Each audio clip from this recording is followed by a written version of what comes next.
Hey guys, how are you? Look who's first, look who's second. I'm sure someone else is in the bushes. How are you guys doing? I'm gonna give you guys a chance to get up in here. Happy Saturday. It's so cold. It's so cold. Y'all, okay, I'm gonna give you guys a chance to get up in here. I'll see you guys in 2 minutes.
Hey guys, give me just a second. I'm not sure if my mic is connected. Okay.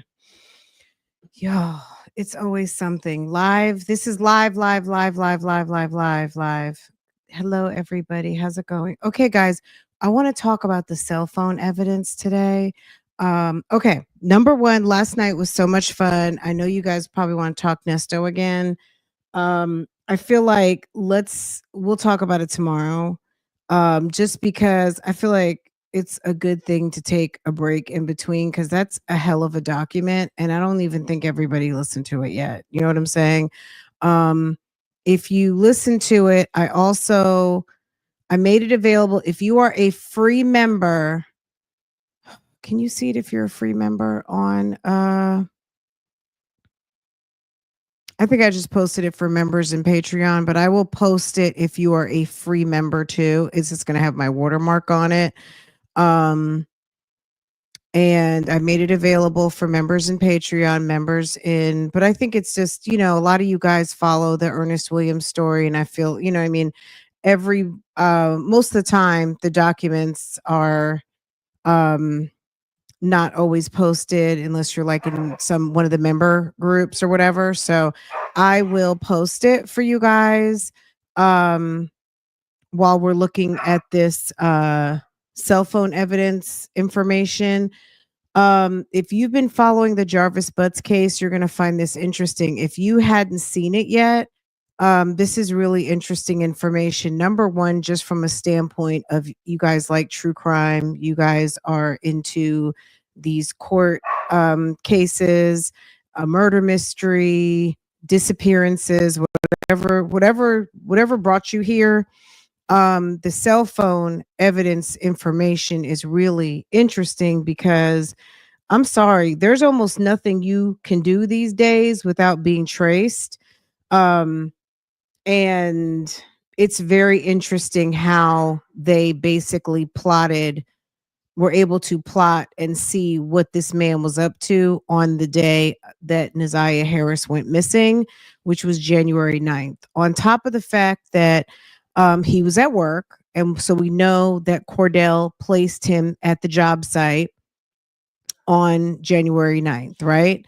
We know that his sister went up to the job because she had to get her car looked at.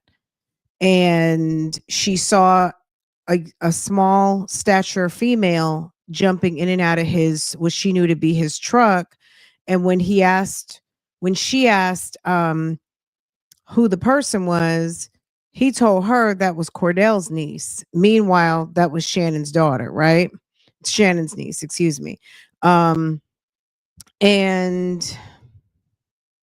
we know that when they went to Ypsilanti to Cordell's baby mom's house, they had a young lady with them. Now, they tracked him, they tracked his phone, they tracked his movements, you're going to hear more of that. So if you hadn't listened to this part of the preliminary hearing, it's not super long. It's probably going to go about 45 minutes. I guess we could even start out where the Border Patrol guy, he's maybe 10 minutes. It may even just be a good idea to start with Tashiana again and then just ride Tashiana, the Border Patrol agent, and then what was her name? O'Rourke, who got all of the data from the cell phone companies and plotted out the report of where he was throughout his day. Yes. So Cordell had to return his baby mom's Jaguar out to Ypsilanti, and Neziah was hanging out with them. The thing is that when Shannon said, "Hey, Neziah hadn't came home," the fact that he was like, "Oh wow, how is she with you?" I mean, in the interrogation videos, I guess I need to watch again, but I don't know that they had all of that information when they spoke with him the first time. How was it that she was with you at the shop?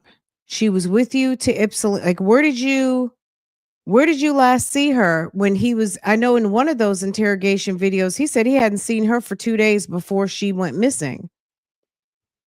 So you didn't see her for 2 days before she went missing, but your sister says she saw her at your shop. Cordell's baby mom's mom and her daughter said she was sitting up in the house. So Cordell's lying. I mean, Cordell basically corroborated what we know from everybody who saw Neziah that day. So okay, Cordell never reported her missing. Well, Cordell really didn't have to report her missing because maybe Cordell didn't know. If Cordell's not involved, if Cordell didn't have any hands in what Jarvis did, but I would say this, according to the people of Detroit, when Neziah went missing, it was on the news. And even people who testified that they did not know who Neziah was, like for instance, some of Jarvis's women saw what was going on and didn't know who that little girl was. We can go back and watch Cordell. We watched Cordell about a week or two ago, like right after everything. And I feel like we've learned so much more since the first Cordell. So we can go back to that. If we don't do that now, I want to listen to the cell phone. Let's hear the cell phone stuff. And then let's listen to what Cordell has to say. Is that fair? Because that way Cordell can talk about, they'll talk about the jail call with the phone because Jarvis called Cordell, asked him to hide the phone. And then we'll hear what he had to say about when they drove out to Ypsilanti. Because when I first heard it, I just heard it. and I didn't really know what I didn't know. You know what I mean? I was just listening to the story. Now I know more. So now, you know how when you hear stuff 2 and 3 times, it just more stuff starts popping out at you. Um, let's see what you guys are saying. Happy birthday at Denise. Happy birthday. It's Aquarius season, guys. Happy birthday to all the Aquarians in the chat. Cordell was mad. Um, Cordell might just be mad he's in prison because he got picked up on a probation violation. He was wearing his tether. He was trying to do what he was supposed to do, but shoot, I guess birds of a feather. Side note, friend, that avatar is gorgeous. Thank you. Thank you, Bible lady. How are you, sweetheart? I hope everyone is doing well. January has flown by, y'all. Okay. It has flown by. Cordell left Naziah in the shop with Jarvis that night to make it home before curfew. Okay. So they came back from Ypsilanti. Then the next movement we know is that Jarvis was probably at that hotel. And or he went to that hotel. Let's listen. We're gonna listen to the cell phone evidence. You got to listen hard to that because some of it is a little, I don't want to say it's confusing. You just have to open up your ears. You know what I'm saying? Basically, what she's talking about is the cell phone data coordinates that come from the cell phone company. And based on the movements and the tower pings, they're able to kind of get coordinates as to where he stopped, where there were significant stops on the day that Naziah went missing. Okay. Let's get into it. And then we'll go over to Cordell. We'll watch Cordell and we'll take it from there. Because there's so much interesting information in this preliminary hearing. There's a lot. I was listening to the lady who did the forensic examination on Naziah's warm-up jacket, her hoodie.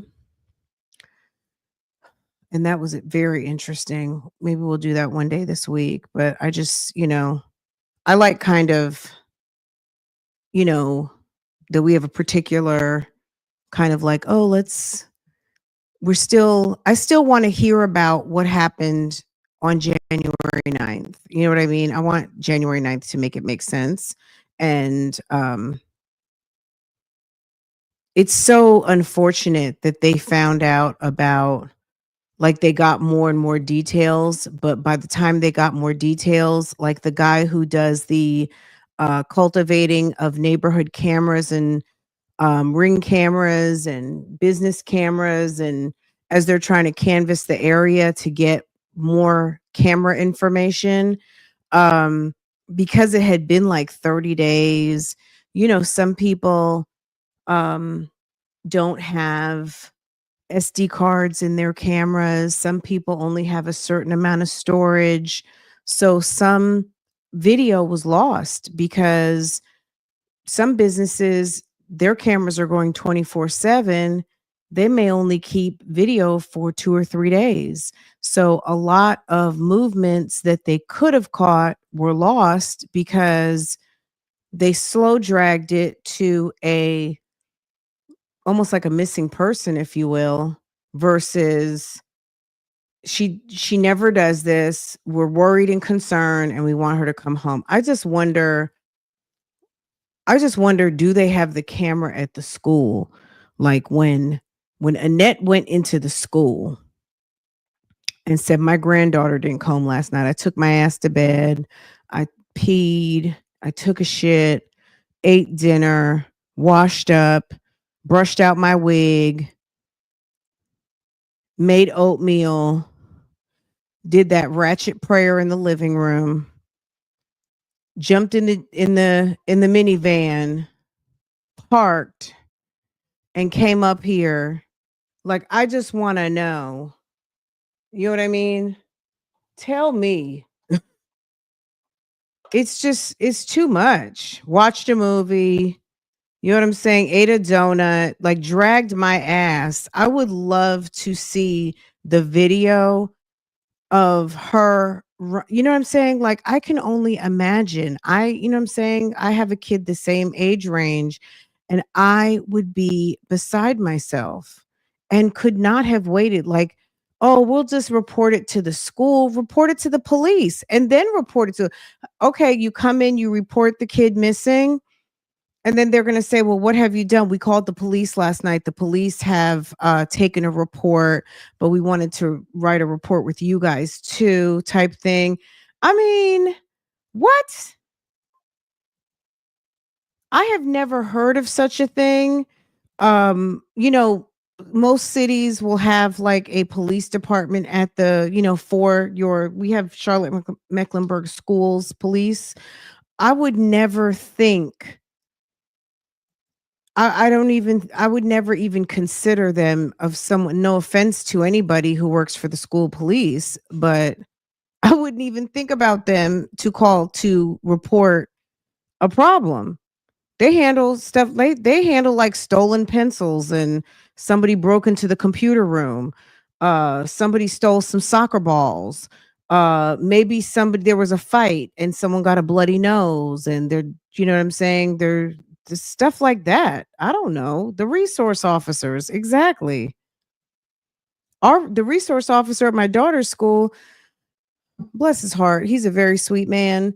But you know what I'm saying? He retired from the main police department. This is his good, retirement job. So he's still fit. Don't get me wrong, but you know what I'm saying? He's an older guy who retired from his main police duties once upon a time, right? It's still baffling. I think that's what gets everybody pissed off because most people, even if you're not a parent, just imagine being in the eighth or ninth grade. In this case, she was in the eighth grade, and you don't come home, and your mom and dad, or the people you live with who love and are supposed to care about you, waited until the next day to come looking for you. Meanwhile, you need help.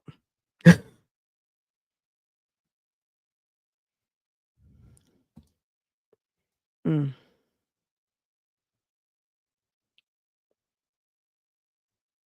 Oh, okay. Okay, go Eagles. One of my sister-in-law is a huge Eagles fan, so go Eagles. Who are they playing against? Please don't tell me Dallas. That's always the match every year. Is it a Eagles Dallas situation?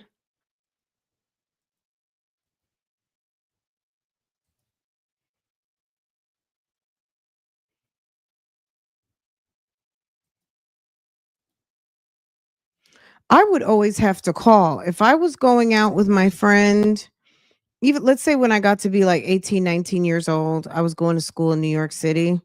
I went to City College and I have a friend who lived in the city, and sometimes we would go out on Thursdays. I would call my parents. Sometimes I would even just bring a bag in anticipation once we actually developed like a routine of we would go out on Thursday nights because we didn't have school on Friday. I would go in the city, go to school, go to all my classes. We had our last class of the day together, and I would have my bag and I would go to her parents' house and we would hang out. We would go to the club, hang out, and I would be go home the next day. You know what I mean? But I didn't take it. You know what I'm saying? Like people normally call, but that I was also older. But 13, baby, you need to be home before it turns dark outside, right? Anyway, let's get into it. Let's hear about the cell phone and then we'll hear from Cordell because like I said, we've learned a lot since the first time we saw Cordell testify. So I feel like we're going to know more now. And I'm just going to say this in advance. If you want to hear Cordell's testimony uninterrupted, go to my playlist. There is a ZIYAH Harris playlist, and you can watch that uninterrupted. This time, which will be the second time that we have played Cordell's testimony, I might be interrupting, I might be talking over, and you might get some commentary. It just depends on how I feel, if it's appropriate to talk at the time. And we might stop, break, interrupt, all those things. So if you don't like that, that is okay. Go to my playlist or you can go to any of the other channels that has it posted uninterrupted and that's no problem. And you can come back when and if you want to hear some commentary. Otherwise, just anticipate what I just said. Okay. I need to put that out there because some people are new and some people don't like commentary channels, and that's okay. But I mean, this is one. This is one. So anyway, okay. Yes, the skins fan of the 80s. Okay. Yes, we're live. We're live. We're live. We're live. Okay. And then tomorrow we'll get back into the Nesto document and kind of, break it on down a little bit more. Okay. At this time, Judge, people call Sergeant Melanie O'Rourke. So I think it's Melanie O'Rourke.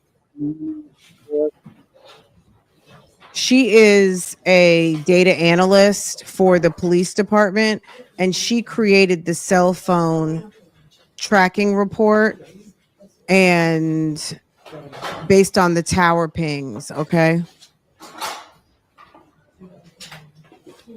She's going to come in and tell us all about her job in a little bit. What day is this? This was on January 7th. Someone's going to come in and say, is this today?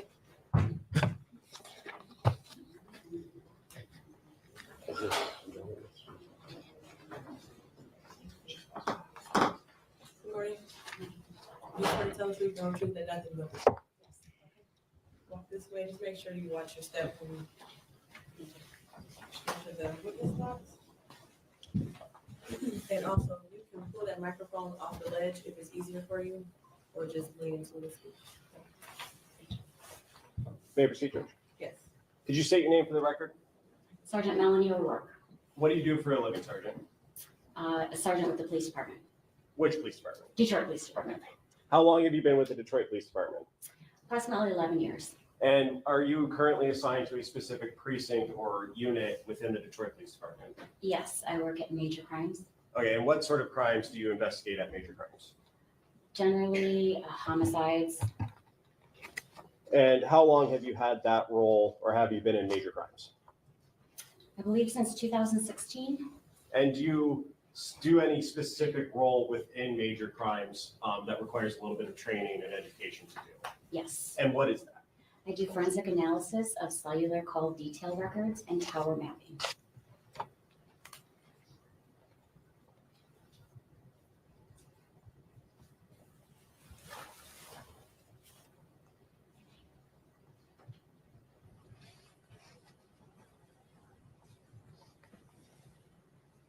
Okay. And what sort of training, very generally right now, what is that? What types of training? No, sorry, new question. Generally, what is called forensic analysis of CDR and tower mapping? I don't understand your question. Okay. Have you had any training to do that? Yes. Tell us about that. I've had T-Mobile training. T-Mobile is the prevalent company here in the Metro Detroit area. I've had Excel training. Excel is the format that most of our call detail records come back to us in. I've had cell phone use and drug trafficking training, Penlink training. Penlink is the program that the Detroit Police Department utilizes. It basically puts the records in a readable format. I've had CATS training, which is an acronym for Call Analysis Training School. I've had Penlink training, PLX training, which is an upgraded form of Penlink. Approximately around 450 hours of specialized training in cellular analysis. Okay, and that 450 hours in that training, does that allow you to utilize that to generate what you said earlier, tower maps based on your analysis of call detail records? Yes. Okay, and what are call detail records? Historical records. And does that allow you to place certain things based on cell towers on maps to give an approximate location of a particular phone number that's Yes. associated with the phone? Yes. And have you testified as an expert before in this field? Yes. And how many times have you done that? Over 35 times. And has that been in Wayne County? Yes. And have you testified in 36 districts before? 36 and 3rd, both, yes. Judge, at this time, I would move to qualify Sergeant O'Rourke as an expert in the field of forensic analysis of call detail records and tower mapping. No objection, Your Honor. Okay. Now, can you describe for the record, when you get call detail records, the process that you would go through to generate maps? Yes, the OIC or the officer in charge would supply a search warrant for a particular target number. We would submit that to the respective cellular company, whether it's T-Mobile, AT&T, or Verizon. They will submit back to us in the form of raw records, usually in Excel format, the call detail records, and other various forms, subscribers, things like that. And in terms of the call detail records, what is contained in that spreadsheet? What sort of information is contained within that spreadsheet? It'll be dates, times, locations, the target number in question, any contact ID, who they're having any type of activity with, whether it's a text message, a voice call, the duration. There's multiple things associated with the call. And you detail talked records. about location. How are Yes. those locations generated and inputted into that spreadsheet? So these records will supply an actual either latitude and longitude or a location area code or other location information for the cell tower that the, we're just gonna say cell phone in this case, cell phone interacts with. Okay. And can you describe well, first, silly question, I know, but what is a cell tower? What do you mean by that? It's the cell towers that you see all over the place. They can be, one of those huge mammoth things that you see. They've got a bunch of cells on there and antennas that you see, or it could be, really small and, but they're all over the place in the city.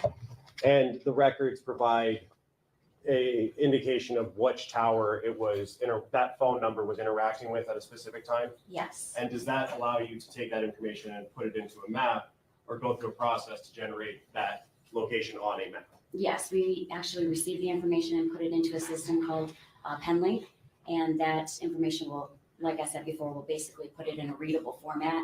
So the information that you receive today, that's what you're gonna look at. Now let's talk about this case. Did you do that, follow your process based on your training for a target number of 313-585-8719? Yes, I believe so. Okay, and that was a T-Mobile record, correct? It was. And did you generate maps based on your training and experience using PenLink to map that phone number and that phone at specific times related to this case? I did. May I approach, Judge? Yes. I'm approaching with People's Proposed Exhibits 33 through 39. If you could take a look at those, Sergeant, do you recognize what I just handed you?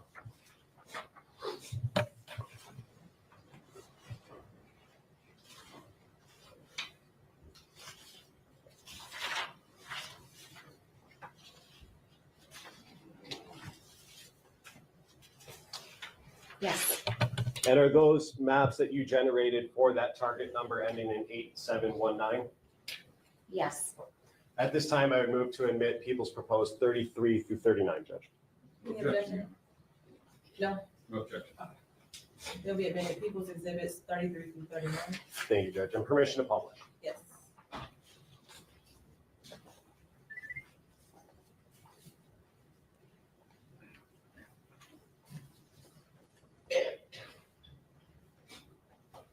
And on the screen and in your hand is Exhibit 33. First, I want to talk about what's at the top, very top of this, and what information goes there.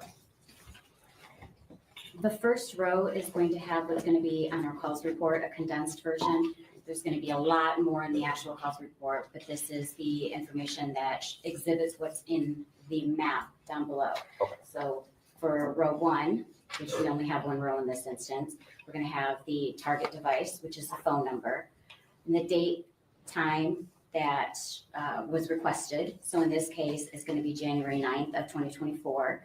And the time, which is in UTC time or military time, it's going to be 16:09 or 4:09 p.m.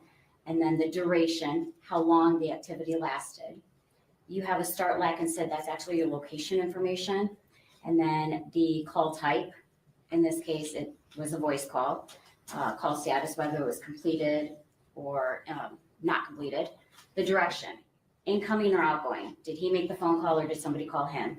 And then you have the contact ID, which is who the device was contacting or interacting with. Okay, and that would have been the phone number that it was, that in this case that we're looking at, an outgoing call was placed to. Yes, So let's back up to the date, January 9th, 2024 that's what it says on Exhibit 33, correct? yes. Okay.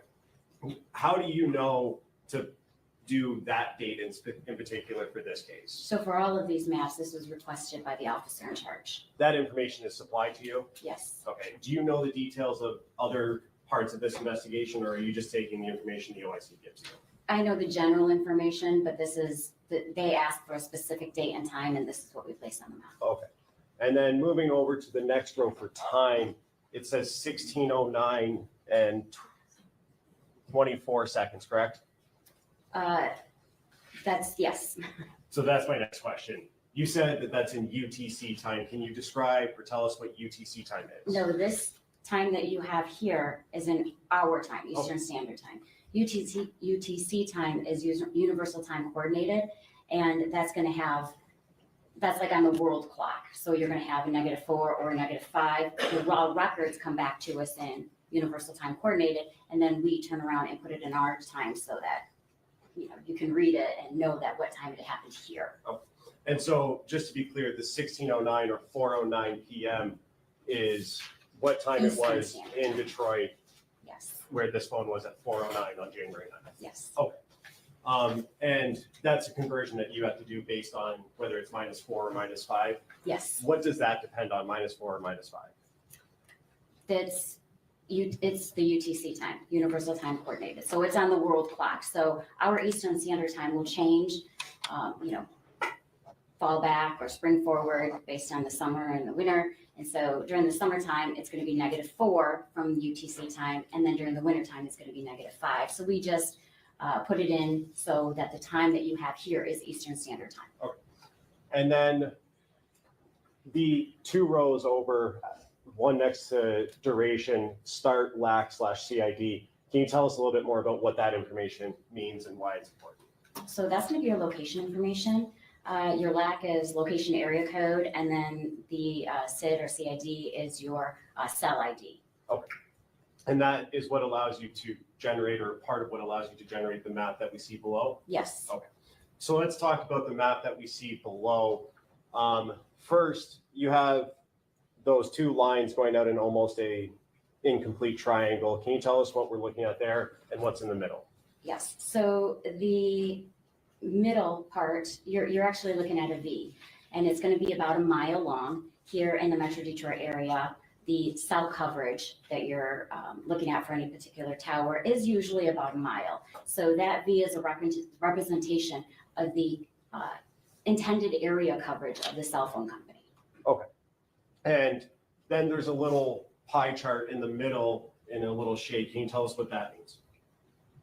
Yes, that is the intended area Okay, coverage. so that's the mile that you were talking about. Yes, And then you have a blue dot located to just above the top line there. Can you tell us what that is indicating?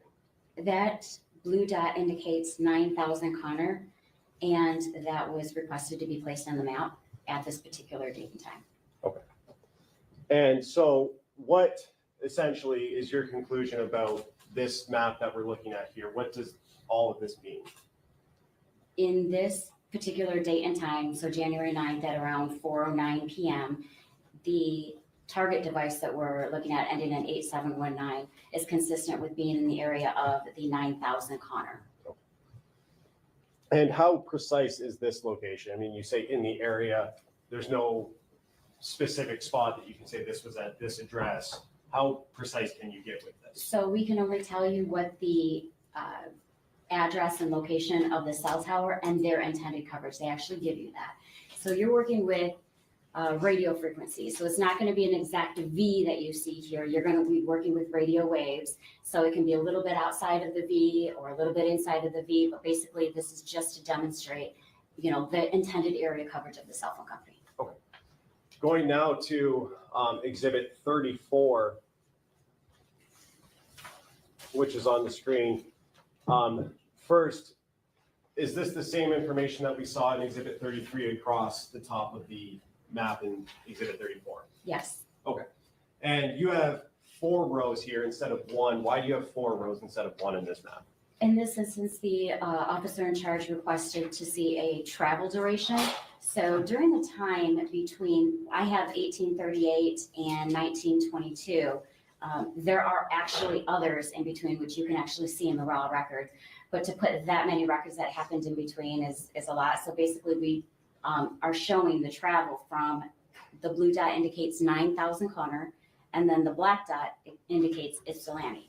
And they wanted to depict the travel from 9,000 Connor down to Ypsilanti during this time period.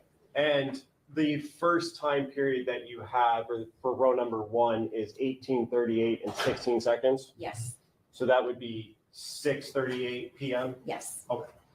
And is there a corresponding number on the map that relates to each row? Yes, on row, you can actually see the row column. So number 1 is going to coincide with number 1, which is just leaving the 9,000 Connor area. And then you see on row number 2, it's depicted on the map as number 2. And it's traveling down 94 west. And then number 3 coincides with line number 3, and then 4 and so on. Okay, and so your conclusion, correct me if I'm wrong, would be that for number 4, at around 19:22 and 33 seconds, that phone was in the area of Ypsilanti. Just west of it. Just west of yes. it? I believe there's a little town there, but yes. And 1923, that would be 7:22 p.m., correct? Yep. Going to Exhibit 35.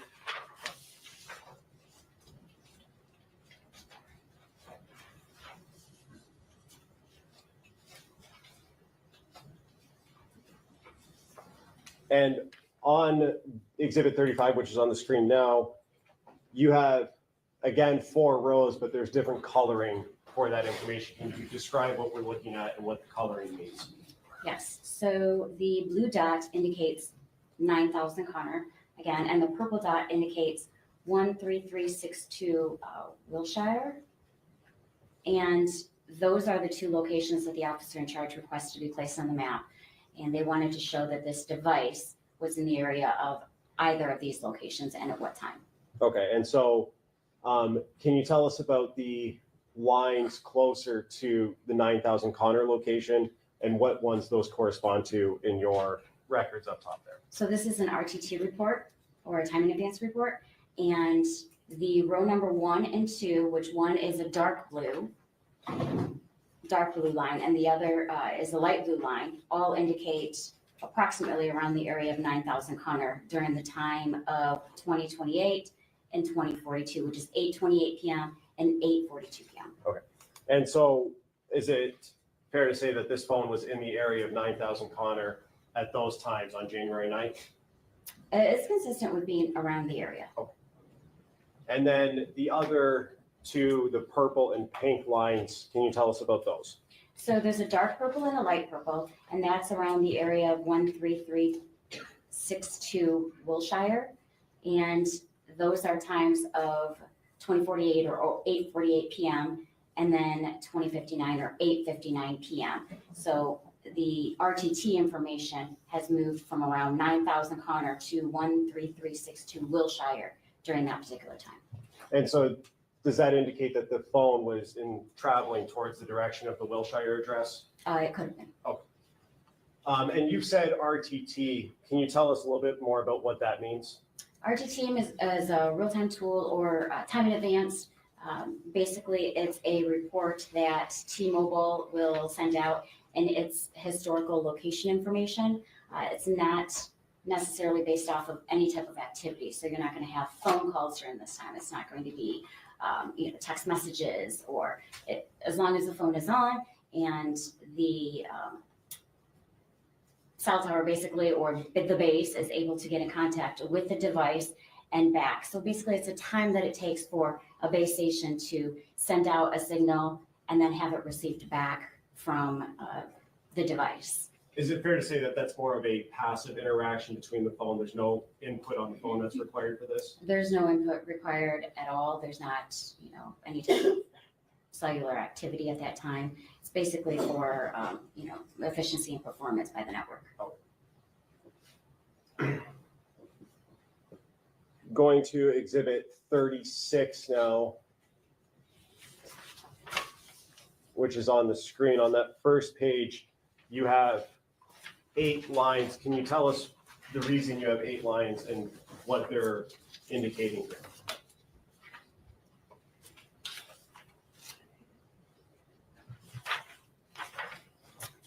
Number 36 is a cause report and tower map of the date and time of January 9th from 22:53 or 10:53 p.m. to January 10th of 2024 at 1:11 a.m.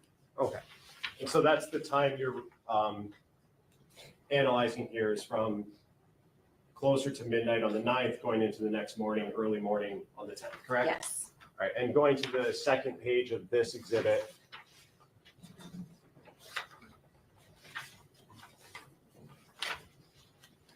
Can you tell us what we're looking at in this map on the second page of exhibit 36? In this map, we're looking at rows 1, 2, and 3. So the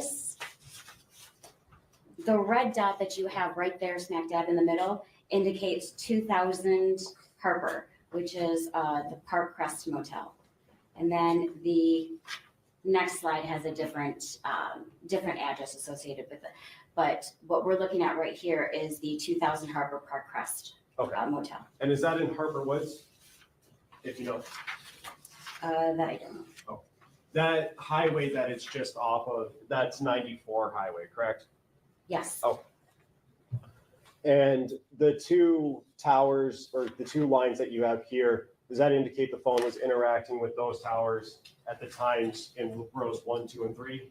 Yes. You see the dark blue tower on the south side facing north. That's the area coverage. And then you have the light towers the light tower up top, the light blue, which is number 3, and that's facing downward, and they encompass the area. They overlap the area of the Park Crest Motel. Okay. And the phone was interacting with both those towers at, go up for a second. 12:37 in the morning on the 10th? Between 10:53 and 12:37 a.m. And then going to the third page of this map, what are we looking at here on the third page and what rows do they correspond to? This third page is going to have a purple dot that indicates 4 East Alexandrine, and that is another location that was significant for the officer in charge to place on the map. And sorry, maybe I missed you saying this. What rows does it correspond to on this map? And that corresponds with the purple row. So each color represents the call detail records, the color on the call detail record report. So that's going to be row number 8 at 1:11 a.m. on the 10th of January. And this is all for that target number ending in 8917, correct? 8719. 8719, sorry, thank you. All for the same number. Yeah, all of these reports are the Okay. same number.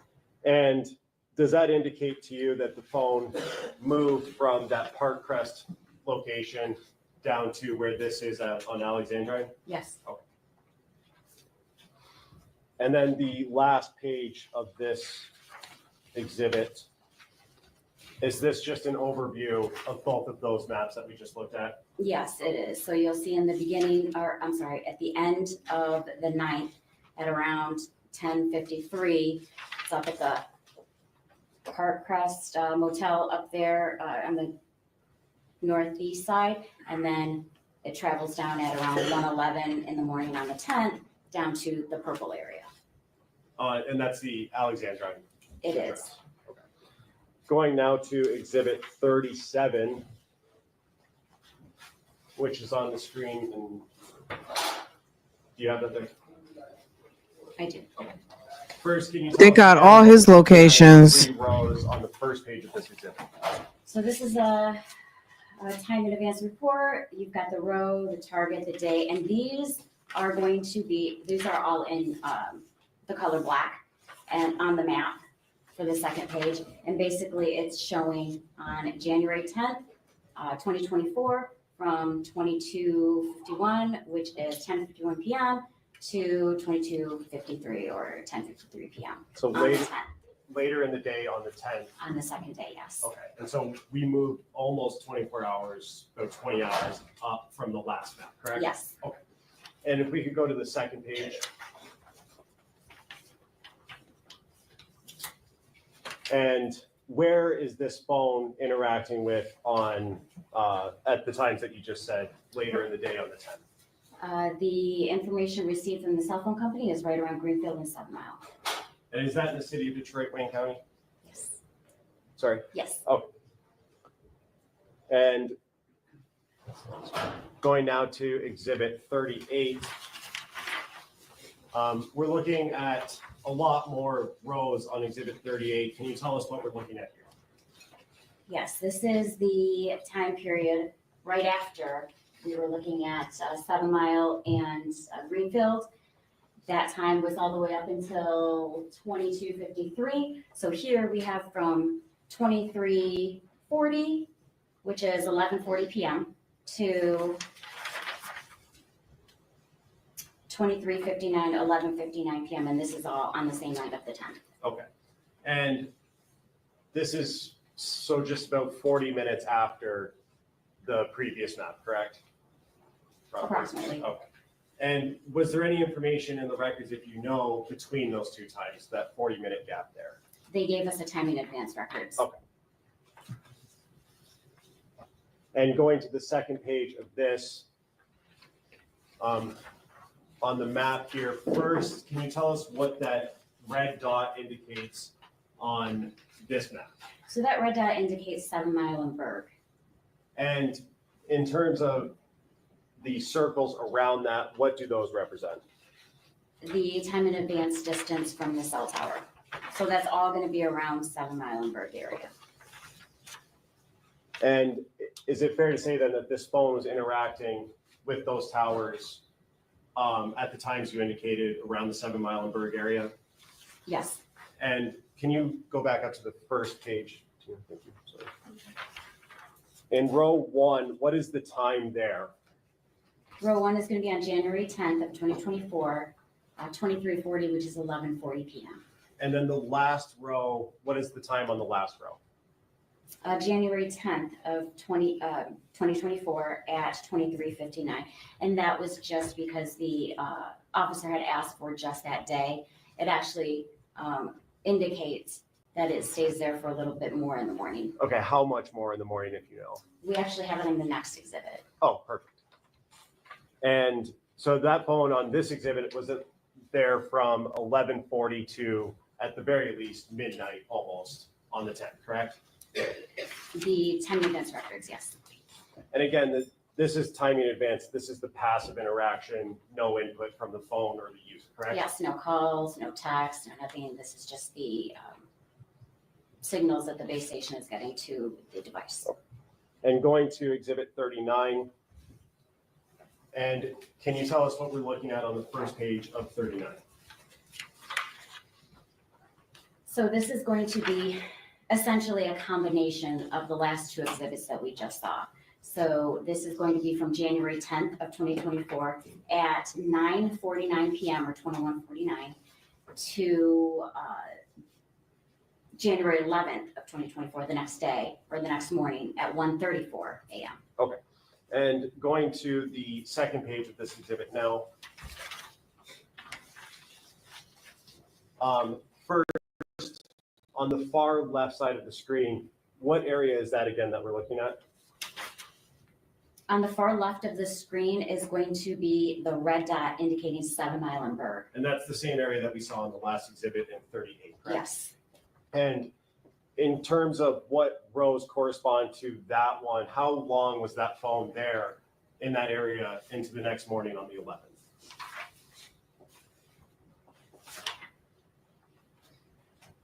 You have, let me see. Okay, so starting with row 1, it's down in the purple area, bottom right-hand screen. You see that the purple dot indicates for East Alexandria, which we looked at a map from earlier. And then it goes to it's actually still there around the area of Fort Alexandrine, which is the purple on line 2.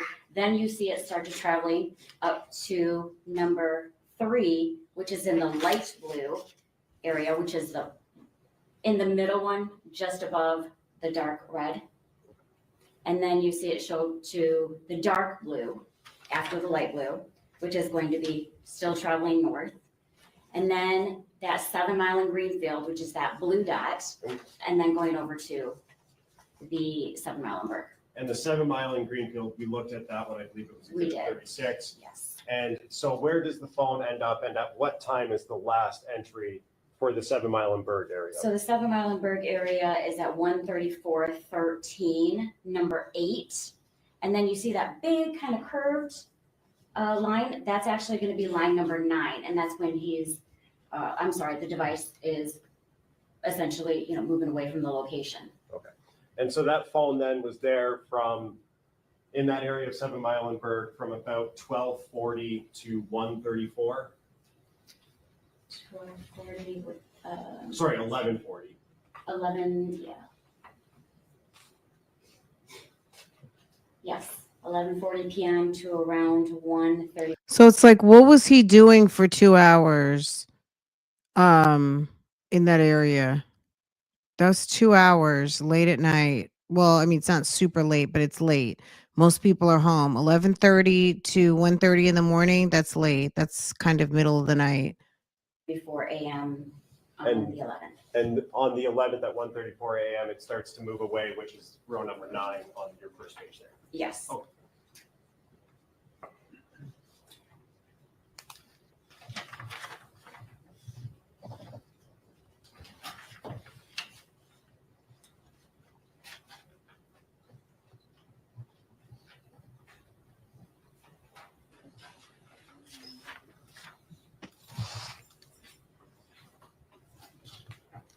And you had mentioned earlier that part of the search warrant return from T-Mobile includes subscriber information, correct? Yes. And did you get the subscriber information for this target phone number that we've been talking about? Yes. And do you remember what the name associated with this account was? One of the subscribers didn't show any information. The other subscriber it was spelled wrong. It's like JARIS. And what was the last name? Butts. BUTTS? I believe so. May I have one moment, George? Yes.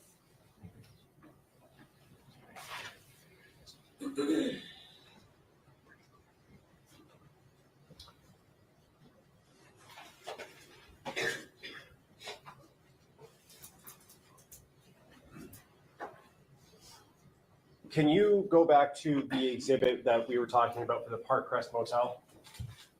Yes. I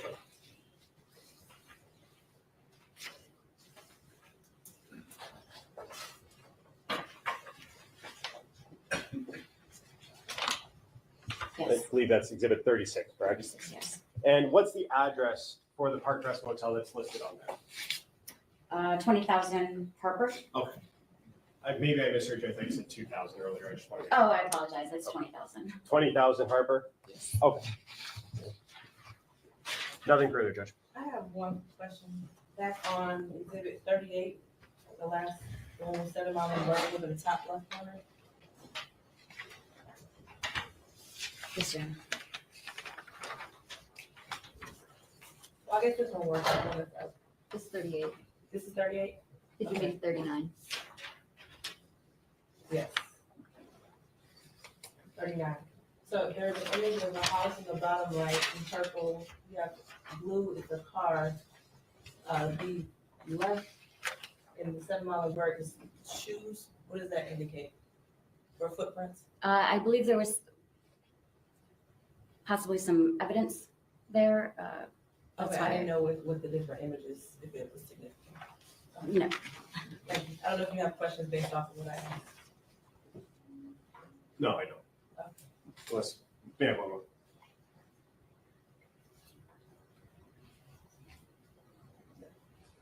Nothing further. Okay, cross.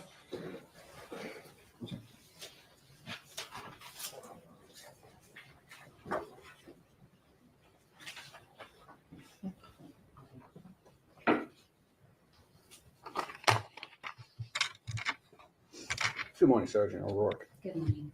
Jarvis is really sitting back there like he is taking some copious notes. I don't know if he's drawing cartoons or he's just writing the same thing over and over and over and over again. But he is just he doesn't even want to look up. You're an expert on this. I'm not. So I just want to go through some things, okay? Okay. So the cell phone data you have, you call it historical data, correct? Yes. Okay. So there are 3 ways that you can find phone location, correct? There's a lot of different ways you can find phone location. Sure, fair enough. But the 3 primary GPS information from the phone, right? The phone has a GPS and you can get GPS information from the phone. That's not what we deal with. Right, but I'm just saying that is a way of That could be locating a the way. phone. And you can triangulate a phone call, correct? We don't do triangulation. So Okay. the mapping that you're looking is not triangulation. So what you're doing is what's called cell site location information? No, we're doing, the calls report, they actually give you a physical Latin long for the tower. They also give you the azimuth, which is the central location of the area coverage. It's called a So we're CDR. actually putting all the information that they give to us and putting it on a map. Right, it's called a CDR, correct? Call detail records. Call yes. detail record, okay. So the call detail record is basically a bunch of numbers that tell you this phone is communicating with a tower in a certain area, correct? Yes, And from that, you come up with the cell site location information, correct? no, they give you the cell site location information. That's the Latin long of the cell tower. They give you that. Who gives you that? The cell phone company, that's the call detail records. Okay. And I think you mentioned this is all historical information Yes. and it's an interpretation, so it's not 100% accurate, correct? When you say 100% accurate, the cell towers are the Latin long. There's no interpretation there. If you're talking about the intended area coverage. Right. With the intended area coverage, they give you an azimuth, okay? And then that intended area coverage is generally around 66 or so degrees area coverage. Okay. So the cell phone, the information you get is the phone connecting with a tower, sending information that tells you this is the location of the phone. For call detail records, they give you the tower, Latin long, the actual address of the tower. They also supply the intended area coverage, which is the beam width of how far or how big the intended area coverage is, along with the azimuth, which is why we do it in the shape of a V. So they're giving you the V shape. Let me just say something. This man is trying to confuse people. At the end of the day, your client was last seen with the young lady who has gone missing and is now suspected dead. Okay, that's number 1. Number 2, they got his behind all over the place, and it also corroborates other people's stories. So if he was at his shop around 4:00, he was at his shop. He went to Ypsilanti, he was in Ypsilanti. The young lady, ZIYAH, was seen in Ypsilanti. She was seen at the shop. She was seen going into the Park Crest Hotel, not seen coming out. Okay. They found her shoe in a spot in a close proximity to where your ass was for 2 hours in the dark. 11:30 to 1:30 is the middle of the night because that's past most people's bedtime, and people who have to go to work are getting up at 5 and 6 o'clock. So I would consider 1:30 in the morning late to be either in a parking lot or in the woods or the river that backs into that parking lot. Okay. So your phone was pinging in certain places for a period of time that puts you in the vicinity of where a young lady who, for no intents and purposes, that doesn't make any sense other than the people at her home who are trying to take up for this guy are going to say, It just doesn't make any sense why you would be there. And her shoes were found, her clothes were found, her hoodie was found with holes, like something awful happened to her. We don't even want to think about it. Um, blood, all kinds of things that were not. We all saw her picture on that day. Her jacket was intact.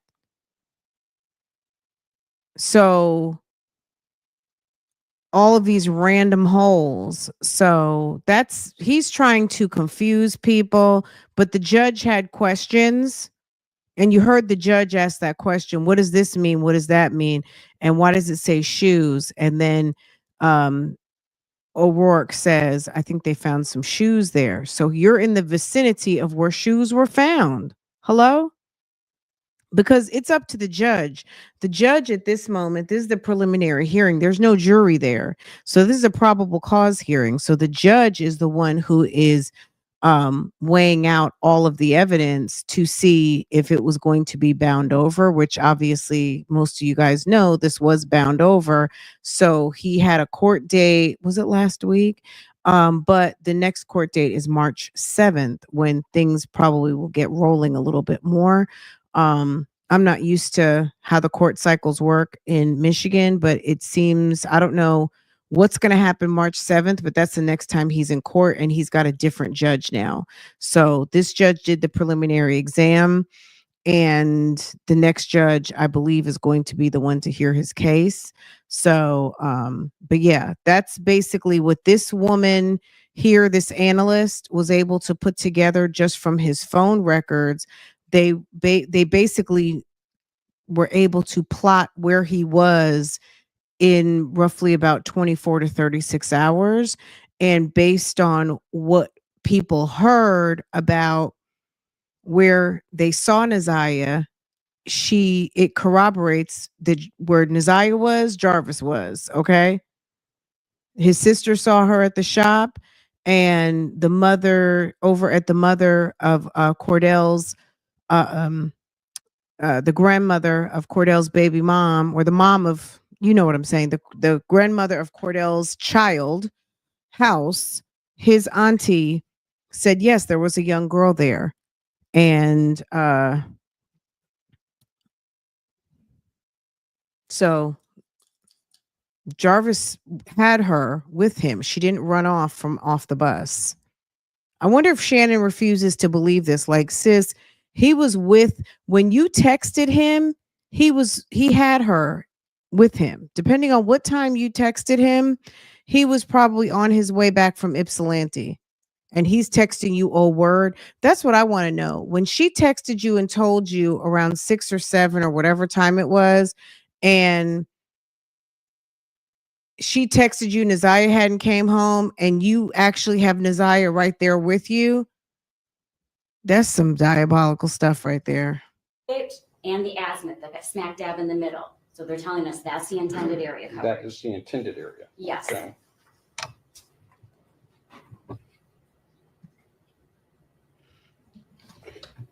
And Sergeant, it's true.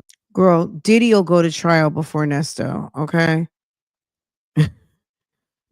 Diddy will be back. Diddy will be doing whatever he's doing before Nesto sees the trial. Okay, I'm going back on mute. That the cell phone is going to get a signal from the tower that it gets the strongest signal from, right? Generally speaking, yes. That doesn't necessarily mean it's the closest, correct? No, it doesn't have to be the closest. Okay, and there are factors that will affect which tower or what sends out the strongest signal, correct? Yes, there could be factors. Okay. Things like the distance from the tower, obviously. The height of the tower, would that affect it? What normally affect, I mean, it could, but what normally is going to affect anything regarding, connection to a tower has to be weather, tall buildings. If you have a huge event where there's a ton of people trying to get on it, like, Ford Field or. I just can't stop thinking about the fact that Shannon texted him and told him, and he didn't say nothing about, well, she was up here at the shop for a couple hours, but she left. Or she wanted to ride with me. She came up here to the shop. She didn't call you. She came up here to the shop and she wanted to ride with us to deliver a car. Nothing. No, a word, whatever he said. Oh wow, or oh, okay. Whatever. It was some sort of lukewarm non-answer. Okay.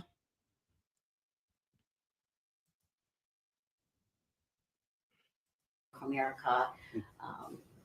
Those are the types of things that can determine where the strongest tower is going to be. However, here in the Metro Detroit area, it's still going to be approximately a mile. You think he was because we have so trafficking many her? towers that they can connect to. So you're not going to get one, that's what, 20 miles away. It's still going to be within a mile radius. I think you've already answered that. Now, isn't it also true that the tower isn't actually owned by the cell phone company? Generally? So they can lease it out. So as far as what Jarvis said when Shannon texted him, we'd have to go back. I'll find it. We'll pull up Cordell, let Cordell play, and then I'll find that little bit when they talked to Shannon. When Shannon was on the stand, she texted him why she decided to text him. He's not her father. He's really not her uncle. She probably had a feeling that she was with him and he did what he would normally do, which is lie to her. So, I mean, what would make you think he's going to tell you the truth at the end of the day? You know what I'm saying? This guy had women all over town. But you have the person that actually makes it, and then you have, AT&T, T-Mobile, Verizon. They can all utilize any of the towers that you see here. Right. So your information is from T-Mobile, correct? Yes. And from that very same tower, let's say AT&T could have phone calls coming in, correct? Possible. So there's no way to tell how many phone calls AT&T has from the closest tower, correct? At the same time as T-Mobile. They're not going to be on the same network. They're not going to be in the same, but No, they're so using you the have same the- tower. You have the cellular network, but you have AT&T that is going to utilize some towers. You have T-Mobile that's going to utilize some. You have Verizon that's going to utilize some. Some lease them out to other people, but I don't know exactly what it is that you're asking. So you're saying that it doesn't matter how many users are utilizing the tower, it just matters whether or not they're on the same bandwidth? You have a SIM card that goes into each and every single phone. And that's on their network. So you're not going to get onto an AT&T network from a T-Mobile phone or vice versa. That's how they do their billing. That's how they, ensure that they have all the information that you receive is accurate. You're not going to have an AT&T phone, That's not my question. My question is, can a single tower be utilized by multiple companies at the same time? It could, yes. Would that weaken that signal, the capacity of that tower? I'm not an engineer. I don't know how big this tower is, any specific tower. That's something you would have to ask the cell phone company. Okay. And it's also true that a cell phone can attach to a tower up to 20 miles away, correct? So it could in, let's just say, Alaska or, rural areas in Colorado in the mountains where you don't have that many people. And so they have bigger towers that, go further distances because they're not servicing as many people as you would, let's say, in Detroit. In Detroit, we have so many towers here that they're not going to utilize something that's 20 miles away and skip over, the hundreds of towers that you have right here. That's not going to, I'm not going to say never, but that doesn't generally happen here in Detroit. I haven't seen one at least. Okay. And there's generally overlap, and I think even one of the slides you had, there's overlap in these towers, correct? When you say overlap, Meaning that a single area can be covered by multiple towers. that's generally how it is. You have one tower. I mean, even in the ones that we were looking at, you have one tower with multiple cells on there. So this is for a T-Mobile or any company to make sure that they have coverage, that you don't lose your service.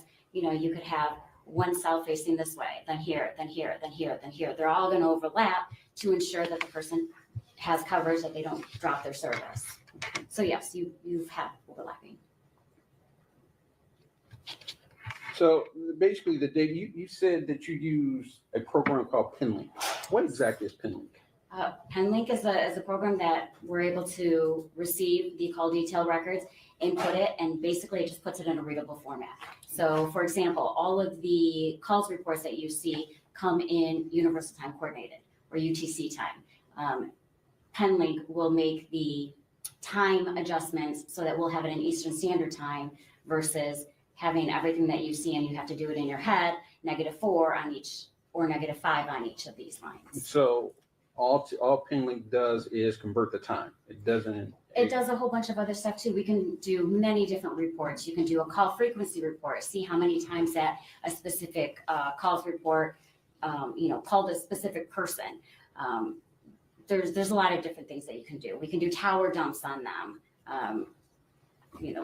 There's multiple things that Penley can do, but basically they're able to give us reports in a readable format that you would be able to understand versus looking at just raw records. Okay. So you get raw records from the phone company, correct? Yes. Do you know if there's any error in the records that you get or in the data that you receive from the company? Do I know if there's any errors Right. in the raw records? Right. I would have nothing to compare it to. That's the information that they give us. Okay. So you don't know if the information that you receive is 100% accurate, Well, that correct? information is certified by the cell phone company.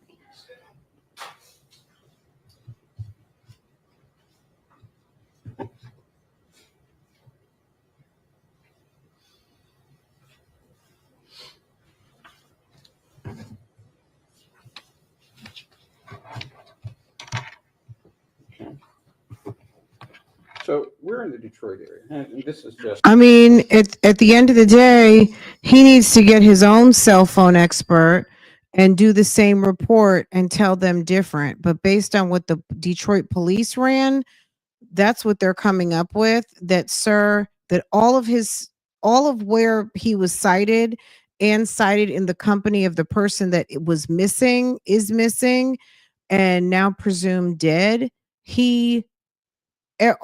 All of the places are corresponding places that he actually was based on the phone records. So go ahead and get your own expert, Mr. Public Defender. And I don't mean that like public defenders are bad, but okay, he's a public defender. Use your budget and get someone to try to tell you different.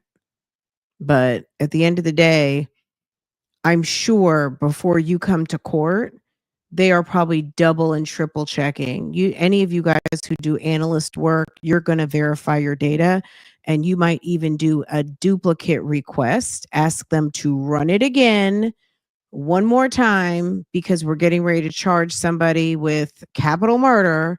So please double check the report that you sent us, run it again, and then we'll map it one more time just to make sure that it's right.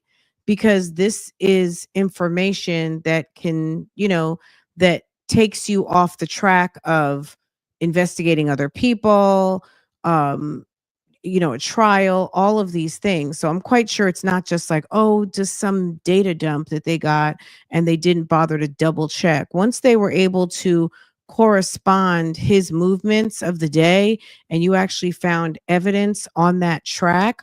Also, there's text messages where someone is flat out asking you and telling you that someone did not come home that and it's that you are allegedly involved with, and you don't even mention, oh yeah, hey, she was here, but she left, or yeah, she's here, she's with me, I'll bring her home in a couple of hours. Nothing. No, nothing. we're in the Detroit area, right? We're across the border from Canada, correct? Yes. Have you ever gotten a message from Detroit that says you are roaming in Canada? Yes. Okay. But you're not in Canada, right? Correct. So that would be an error, right? Yes. So the cell phone can make an error, right? That's not an error. They ask you if you want to utilize those towers and they charge you for it. You either say yes or no. And if you connect to them, you're being charged for that. And they notify you in call detail records when you're out of utilizing international, or Canadian towers. Okay.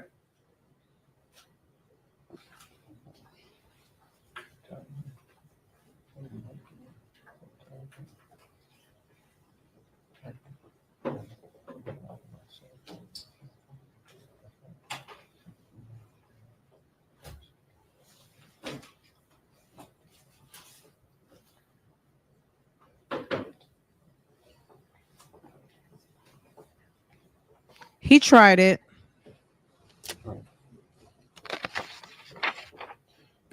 Even if it said Canada, if you're able to travel across the border with your ID, which I think you can, because they're in close proximity, and have some reciprocity, I guess, traveling across the border for a particular amount of time. Okay. Like, what's your point, sir? You also mentioned that there were multiple subscribers on this phone. Yes. So there was more than one phone? No. So you had the information from, I believe it was Sprint, who merged with T-Mobile. Okay. So now it's T-Mobile. But we received, I believe it was the Sprint subscriber information and the T-Mobile subscriber information.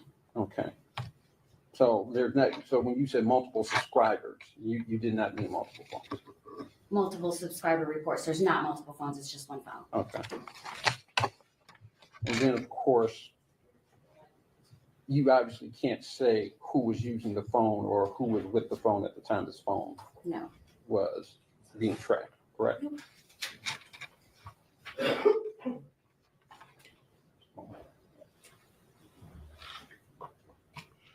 Well, at the time that he was pinging at the shop, Jarvis's sister was there to have her car looked at, and it was 4:00 in the afternoon. And she said it was Jarvis and Cordell, and maybe there was another customer sitting in their car. She's not sure. And then she noticed a small stature female getting out of Jarvis's car. So it's exactly, boy, sit down. Just stop it. Just stop. Okay. He tried it.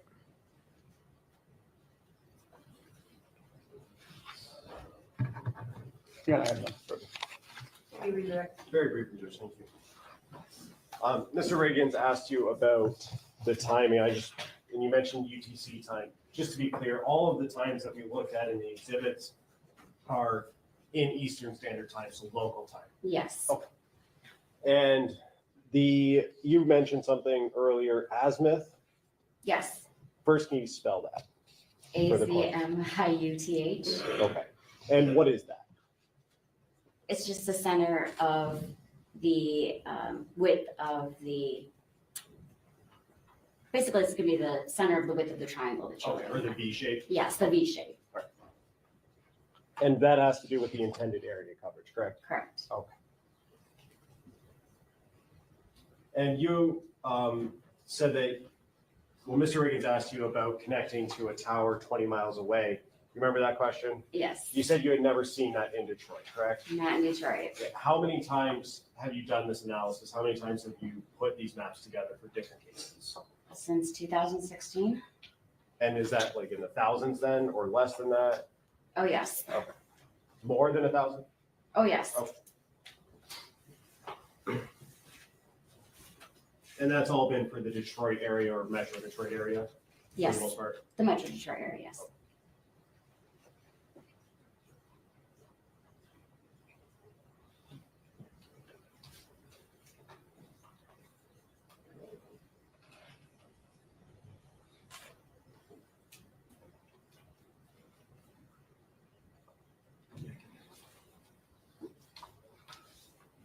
And Sergeant, does the subscriber information that is received have a physical address associated with it?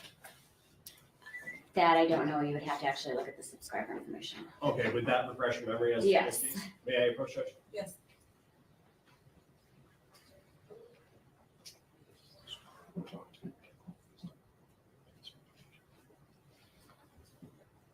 I'm approaching with the subscriber information. If you can just take that.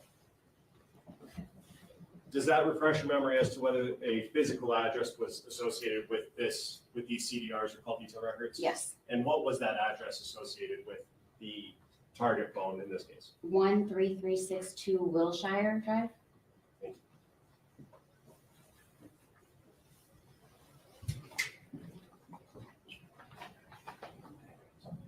I feel like very interesting. Okay, you are done testifying. Thank you.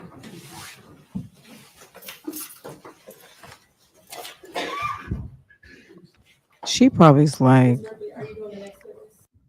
okay, it's the microphone with the bonnet for me on it. Okay. Let me see. All right. Let me just put the thing on here for a second.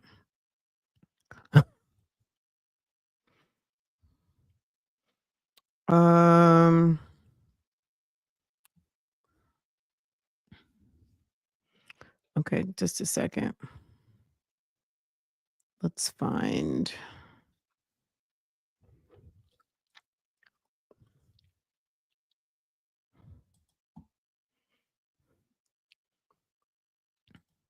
Where they had Shannon. Shannon had the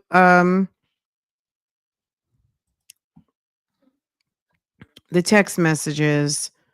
They asked her to review some text messages, and of course she was like, these are not my text messages. And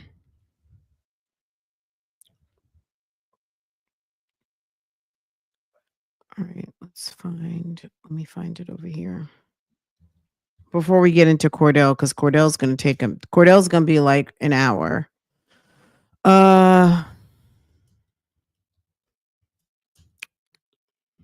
That's why it's like you got to watch these things a couple of times, because sometimes, you're sitting listening to someone get asked questions and then it's hard to remember everything. To me, it's just crazy that that's just nuts that he never even bothered to mention that he'd seen her and that he was with her. She was at the shop, and his own sister came to testify that that was the case. Okay, maybe this is it right here. Okay, let me find it. Hold on. Up his shop. Yes. Okay. And to fast forward, on January 21st, 2024, you sent some messages to Mr. Butts. Is that fair to say? Yes. Wait, let's see if People's this is. Exhibit 48. So on January 11th, did you ask? You told them Okay. that there was still no TUDA. Correct. Telephone number. So they call her Tuda. Okay. I'm trying to find the exact part. Okay. And who is the phone number below that? Jarvis Butts. Okay. And is this, I guess, do these fairly and accurately represent these two messages? 3, 4,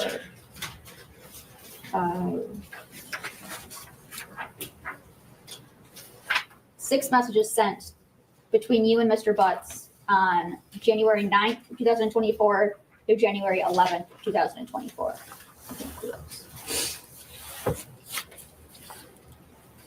The first page is, yes, it's correct. Second page is correct.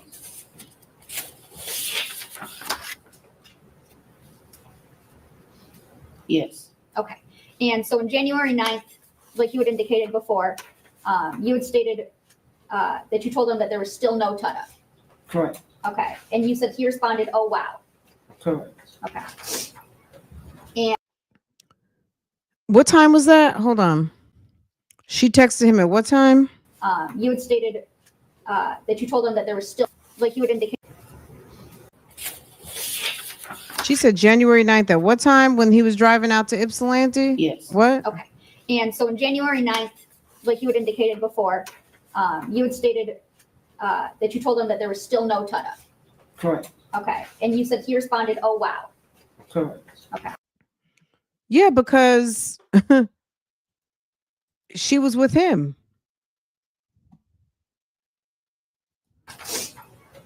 And On January 11th, was Nizaya still missing? Yes. Okay. And did you ask Mr. Butts to do something? At this point, I just asked that if she's going to read from the text message, just omit the exhibit. I You have an can. issue with moving to admit? No, Judge. Okay. These fairly and accurately represent text messages between you and your phone to Jarvis and his phone between, well, they start back earlier. Some from December 3rd, 2023 through January 21st of 2024. These fairly and accurately represent text messages between Yes. you and your phone to Mr. Butts and his phone. Yes. Okay. Your Honor, I move for the admission of People's Proposed Exhibit 48. Objection. Okay, they'll be admitted. Thank you, Judge. So on January 11th, did you ask Mr. Butts to do something? Yes. And what is it that you asked him to do? I asked him, can he share the missing flyer on his Facebook page? Okay. And did you send him a copy of that missing flyer? Yes. Okay. And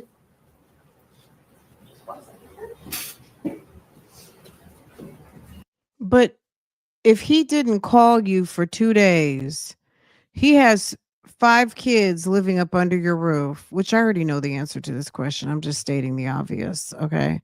It's axiomatic at this point. If you were here last night, you know what I'm talking about. It was axiomatic. You have 5 children up under that roof. You haven't talked to the lady. So she texted you on the 9th and told you that her niece hasn't came home. Your kid's first cousin. Okay.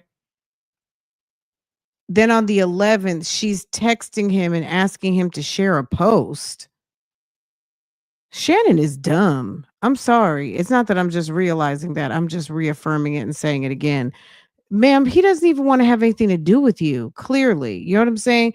If he's got 5 kids at your house and he doesn't even talk to you every day, just on some, how are my kids doing? Do they need anything?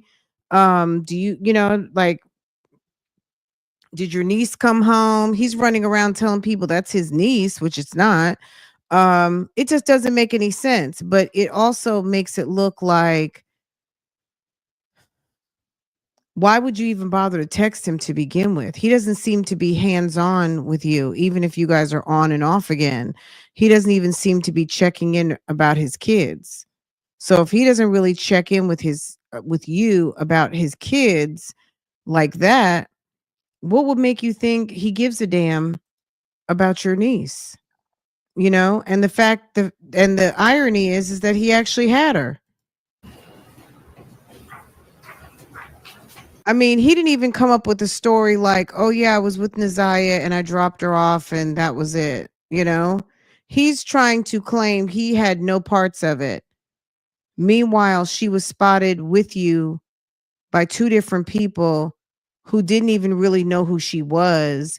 And let's not forget that he borrowed what was the other lady's car? Lanisha, one of his other baby moms. I can't is it Latricia? Let me not even say a name, but one of his he borrowed her vehicle, and Nizaya's glasses were found in the back seat and by her son. Her son was playing with a pair of clear glasses, and when she saw her son with the glasses, and she's like, what are you doing with those? Like, what's that? And no sooner could she take them off the boy's face, Jarvis heard her say that, and he went, grabbed him, and she, in her testimony, she said that Jarvis came over, grabbed the glasses, seemed agitated, grabbed the glasses, and she never saw them again. Hello?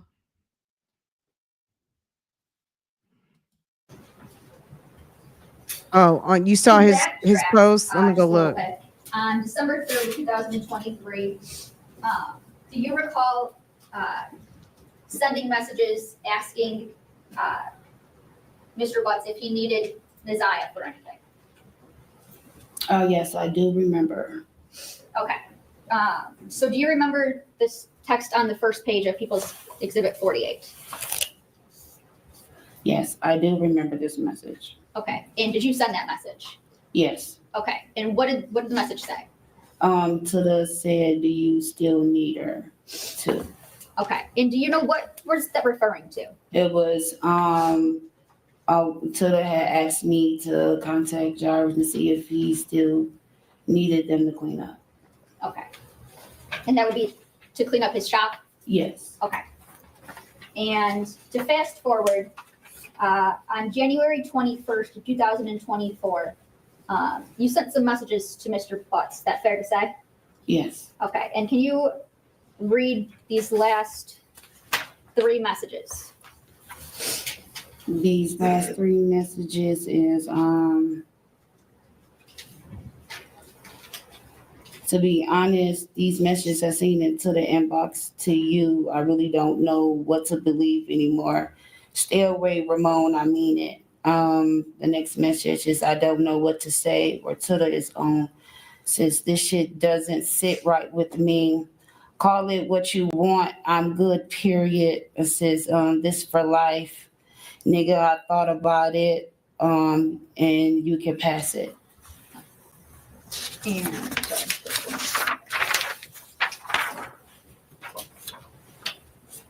And don't call me, no need to explain shit. I already see it. Okay. So you were referencing some messages that you saw in Tada's inbox. Correct. Tell me, how did you see some messages? Well, first of all, where were these messages, where were they at? The day of, Officer Gardner came to pick up Naziah's tablet. My mom asked me to put it on the charger. I put it on the charger. Officer Gardner, after that, Officer Gardner called and said she's on her way. You're saying, without saying what? Okay, I'm sorry. The officer had called and said that they was on their way to come Still pick up hearsay? the tablet. Okay, Okay, so, sustained as far as hearsay. yes, thank you, Judge. Okay, continue. So before the tablet was picked up, I looked inside Tilla's tablet. She has 2 passwords that I normally know. So one of them is referenced for her brother's birthday, and the other one is referenced for my password. So I put the first password in, it didn't work.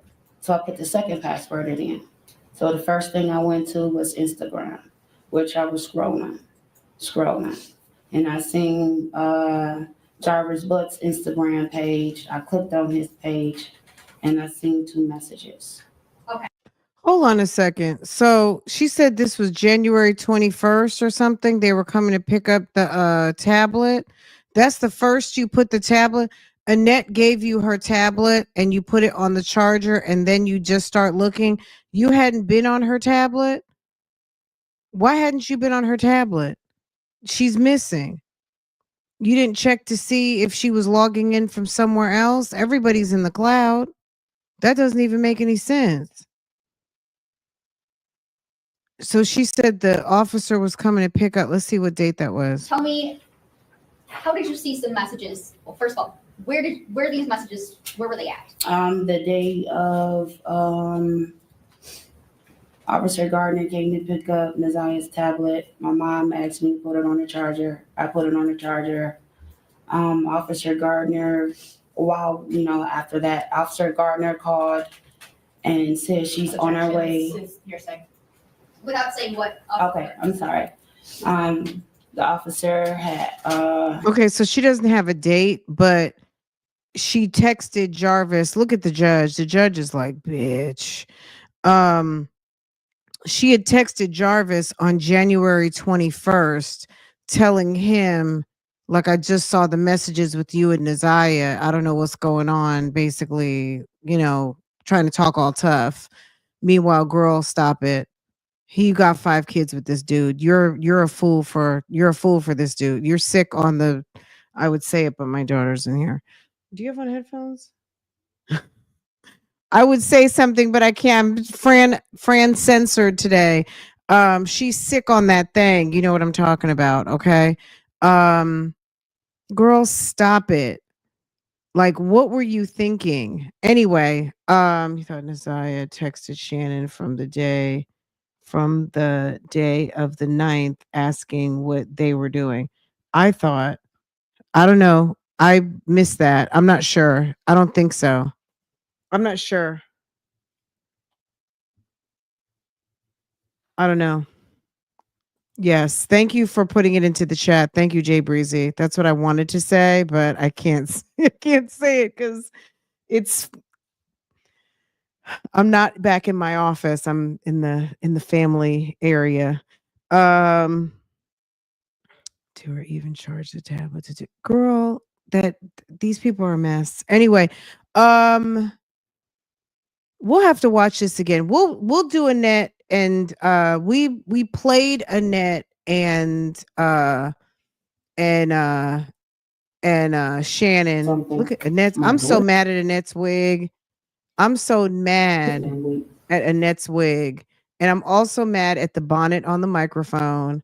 And then I'm let me mad know, at if she posted I'm something. also mad at Shannon's dried up red ponytail. I mean, I don't know. Anyway, um these timelines are crazy. I did pull up the Detroit police timeline and we'll talk about that in a minute. Um let's okay, I guess we should talk about that now. We can do a net and Shannon again tomorrow if you guys want to like really talk about it. Um a mess. These two are a mess. They don't even have their story straight. So this is the timeline. Can y'all see this? And then the fact she calls him Ramon. I'm just mad, Ramon. Ramon, don't call me no more. Okay? Like, girl, bye. The fact that you call him call him Mr. Butts. Call him Jarvis. Okay. Today, Jarvis Ramon. So this is from Kim Worthy's office, Wayne County prosecutor. Okay. Charges issue in the homicide of Neziah Harris. Today, Jarvis Butts, aka Jairus Ramon Butts of Detroit, has been 41 charged, has been charged with the homicide. I think he is now 42, but at the time, being charged with the homicide of Neziah Harris, who was 13 years old, also of Detroit. At the time of her disappearance on January 9th, 2024, the body of Neziah has not been found. Detroit Police Department conducted a comprehensive a comprehensive investigation, which included witness statements, surveillance video, numerous documents, phone extractions, police reports, medical reports. The Wayne County Prosecutor's Office reviewed 111 gigabytes of video, 506 gigabytes of phone extractions, 19 gigabytes of documents. The overwhelming evidence in this case leads to the tragic conclusion that Neziah was murdered by the defendant Butts. Summary of the case. On January 9th, Neziah went missing. She was reported missing on that date. On that date, now it's on that date. On January 9th, Neziah went missing.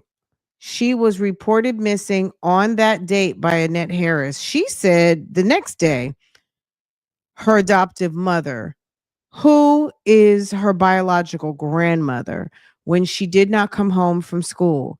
She had never gone missing from school before. The Detroit Public Schools Police Department investigated the case until February.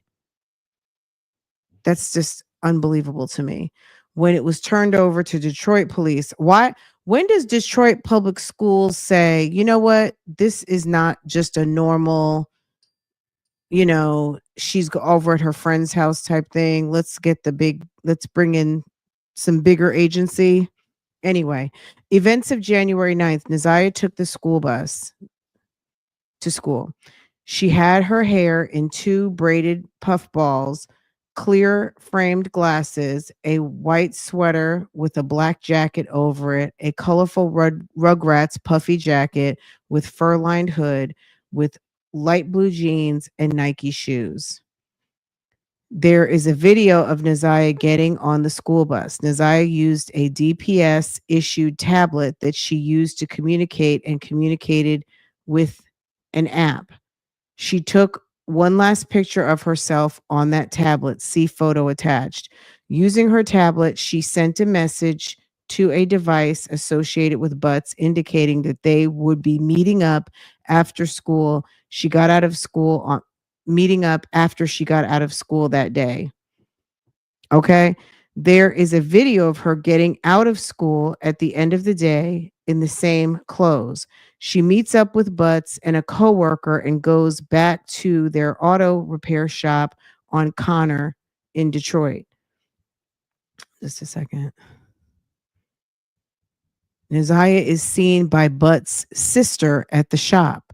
Butts, the coworker, and Neziah were together in the coworker's car when they went to Ypsilanti and then returned to the shop on Connor. Butts' phone places him at these locations. At 9:30 p.m. to 12:20 p.m., Butts checks into a motel. There is a receipt confirming this as well as his phone placing him at the location. Neziah is never seen again after January 9th, 2024. More complete facts and evidence in the case will be introduced on the record in court. So they say from 9:30 to 12:20 he's supposed to be at the hotel, but according to his phone started pinging over at 7 Mile and Berg. So he must have left, or I don't know. He could have left his phone there. He could have gone out, left his phone, drove out, and gone wherever he went till 1:30 in the morning. You know what I mean? Left, came back. I don't know. Unless this is one of these hour type hotels, like you have by a particular amount of time rather than overnight. I don't know. Okay. Butts' inappropriate relationship with Neziah prior to January 9th. DPD investigation revealed that Jarvis Butts was well known to Neziah because he is the father of the children with Neziah's biological aunt. It is alleged that Butts sent Neziah multiple texts of sexually explicit nature beginning in September of 2022. In return, she sent him sexually explicit photographs of herself. It is alleged that in September 23, she texted Butts that she has not had her period. And in November of 23, the evidence shows that Butts knows that she is pregnant. His phone records show that his searches online about abortions, abortion pills, and drinking red antifreeze. On January 10th, it is alleged that Butts was in the River Rouge area in Detroit. The clothing Neziah was last seen wearing was found in this same area. More complete facts and evidence in the case will be introduced on the record in court. Facts supporting that Neziah is deceased. Neziah's school records show no previous record of unexcused, unexplained absences. She was active on social media before January 9th. There is no new activity after January 9th. She has had no contact with any family or friends since January of 2024. She did not have any medical issues that could cause a life-threatening medical emergency. An area known to Butts near the Rouge River around 7 Mile and Berg in Detroit was searched by DPD, Michigan State Police, the FBI, the U.S. Marshals, and law enforcement agencies. As a result, clothing was found and identified that is consistent with the clothing Neziah was wearing on the day she went missing. There was damage to a piece of the found clothing that indicate a struggle. More complete facts and evidence in the case will be introduced on the record in court. Charges for Jarvis Butts, aka Jarvis Ramon Butts. Butts has been charged with first-degree premeditated murder. Maximum penalty is life in prison without parole. Child sexually abusive activity, 20 years. Criminal sexual conduct, second degree, person under 13. And that's just in this. You know, he has two other cases. I'm going to say this too before I read the rest of it. When they were interrogating him, he basically admitted to the CSAM charges, the child sexually abuse material, that he was sexting, that the pictures, things of that nature. He already admitted to that. Not to say that, not to say that they're not going to argue that in court, but when we watched that the other day, he basically admitted that. So if you haven't seen that, just go to the playlist. I think it was the last video that we watched, the last one or the one before that one. The evidence in the case will clearly show that the defendant alleged actions were beyond predatory. They were vulturous. He groomed and preyed upon ZIYAH with expertise. We will prove that he killed young ZIYAH after he found out she was pregnant at 13 with his child, said prosecutor Kim Worthy. Arraignment information. Defendant Butts was remanded to jail. The next probable cause conference is on October 4th, 2024, and the preliminary examination is on October 10th, 2024, before Judge Elias Sabri, which that's Judge Sabri that's been presiding so far that we've been seeing. Please request a photograph of the defendant from Detroit Police Department. Okay, so that was the press release from the prosecutor's office. Okay. So Jarvis was with his buddy Cordell. They worked at the shop together. Cordell, I don't know if he has anything to do with it or not. I'm sure it will come out eventually if he knows something and doesn't want to say anything. It's quite possible he may have more information because you're going to have to catch this, okay? When Cordell comes in the courtroom and they ask Cordell to identify, sir, we'll just play it. When they have Cordell come into the courtroom and ask him to identify Jarvis, he pretends like he doesn't even know who Jarvis is. Like, he's like, I don't see him. I think they had him stand up, and then he pretends like, well, and that case will be coming soon. I think that starts the CSAM case. All of that stuff that they found in his phone, the 60 charges of CP, that as we call it here on the YouTube streets, 60 counts. The murder trial doesn't start until I think the summer or the beginning of the fall. But this is just the 60 charges of CP that Stefan Stearns has can put him away for life. So, but based on, so what the prosecutor said was that there were so many pictures. They picked the 60 most egregious and went with that because also just the overload of having to share that content, that whatever you want to, the evidence content with the jury is going to be tough enough. So they picked what they knew they could present to a jury. But there's overwhelming evidence for that. And that's the Stefan Stearns Madeline Soto case of a 13-year-old. So let's get into this. And then after this, I'm gonna let y'all go. Is there something else we need to? Okay. Yep, 60 ball. The coworker. This is gonna be Cordell.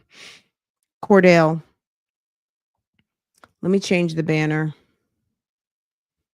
What's the date on this? The date on this, Cordell sat and testified November 1st. Let me fix that.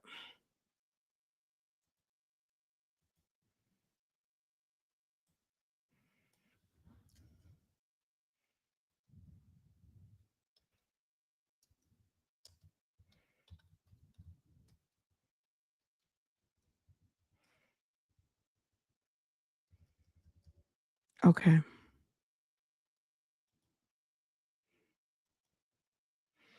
All right. Check this out, and then I'm gonna go back on silent.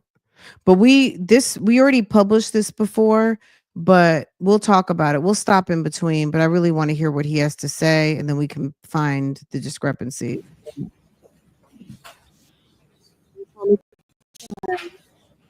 No. I call him Ramon. Don't call me no more.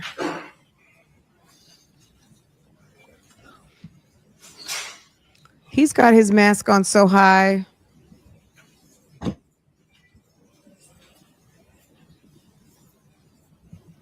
He really should be ashamed. At least he's not sitting up there like Wade Wilson acting Okay, we are on cocky, the and what are y'all talking about? 2459617.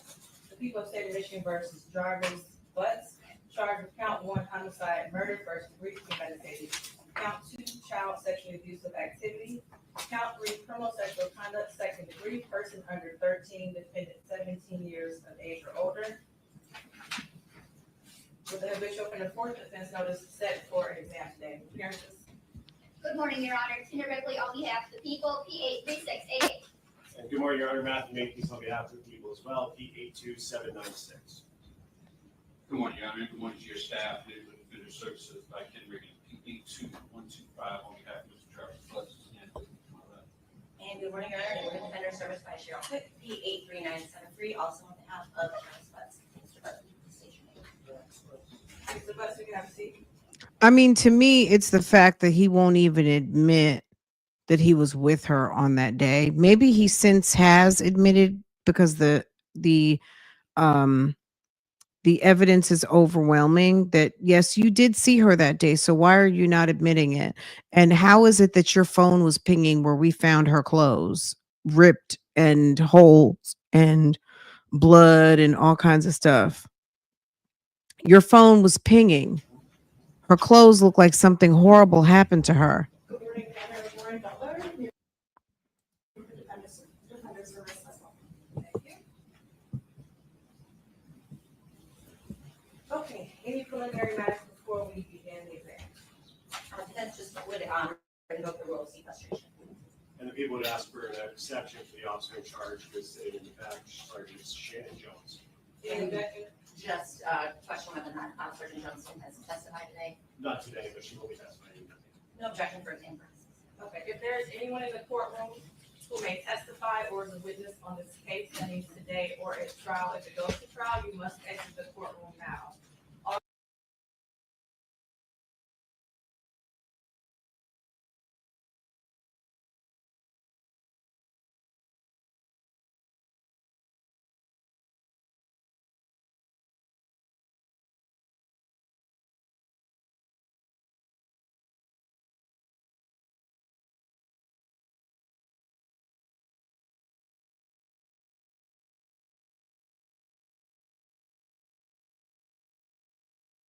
Oh.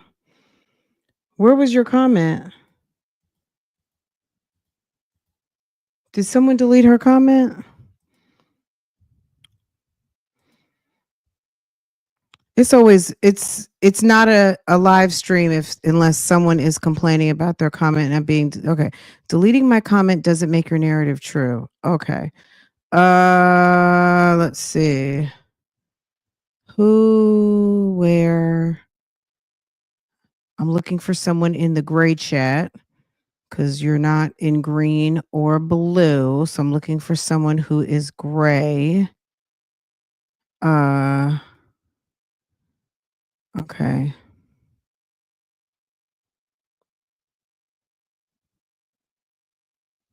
Okay, I don't see anything. Okay. I don't see anything.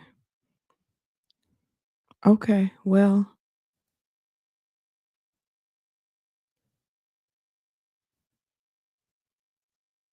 It's okay. So, sis, you're absolutely right. Deleting a comment doesn't make anyone's narrative true. I'm not sure whose narrative, but at the end of the day, unpopular opinions are accepted. At the end of the day, nobody deleted your comment. And if your comment did get auto deleted, you might need to talk to YouTube about that. I don't see where anyone who's a moderator here deleted anything. So I don't know. I could be missing it. But at the end of the day, if you want to drop your comment again, if you feel so strongly about it that it needs to be seen, I'll be happy to highlight it. So please go ahead and drop it again. And that way everybody can see. Okay. If you have something that you feel like needs to be shared, go ahead and share it, hun. Okay. Also, just to put everyone on notice, this case is being streamed live on YouTube. So if there's anyone on YouTube who may testify or is a witness on this case, you must also. Bro, ain't nobody got time. We don't spend a whole lot of time deleting messages, okay? We just don't. That's it's not that type of chat over here. At the end of the day, I mean, if something needs to be deleted, it will, but you know, if it's highly offensive, but for the most part, we don't get that kind of crowd here, but if that's, you know what I'm saying, like, okay. Anything else? Okay, yes. Madam Secretary. Okay, call your first witness, Ms. Rickey. Thank you, Judge. At this time, we'll call Cordell Wright. Yes, so the cousin who has been very active on social media, bringing forward and bringing light and attention and everything, that is Roxy sitting right there. Let's just say at this, oh, you can see my right here. And then other family members on that row and maybe even in the back. So they've been going to every court date.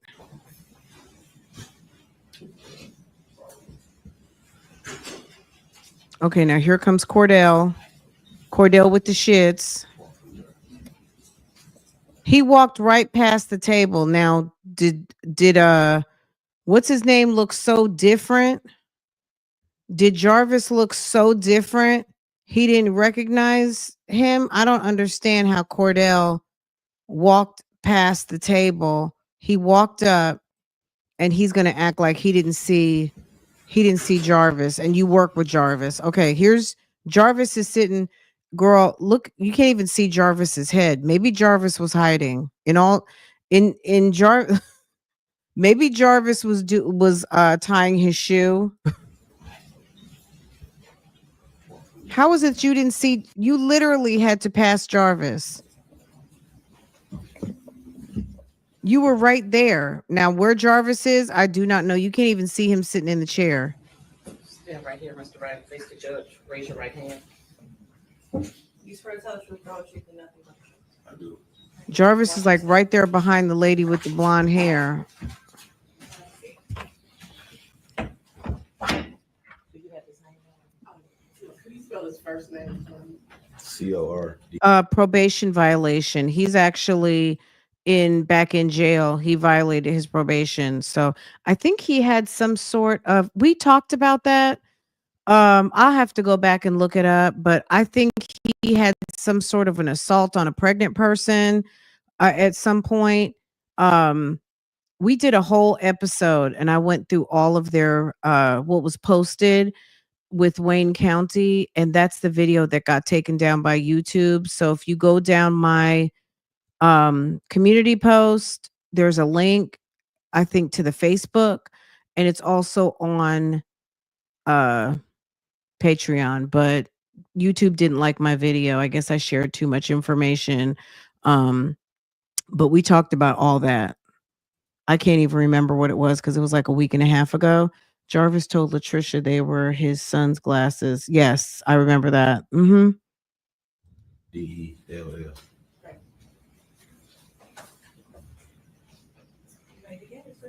Thank you, Judge. Good morning, Mr. Wright. Good morning.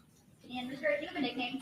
So FOIA is a federal program, the Freedom of Information Act. So it's but I don't know, as far as phone calls are concerned, I'm not really sure. I sent a request to Wayne County 2 weeks ago and I still haven't heard from them to get the actual police reports.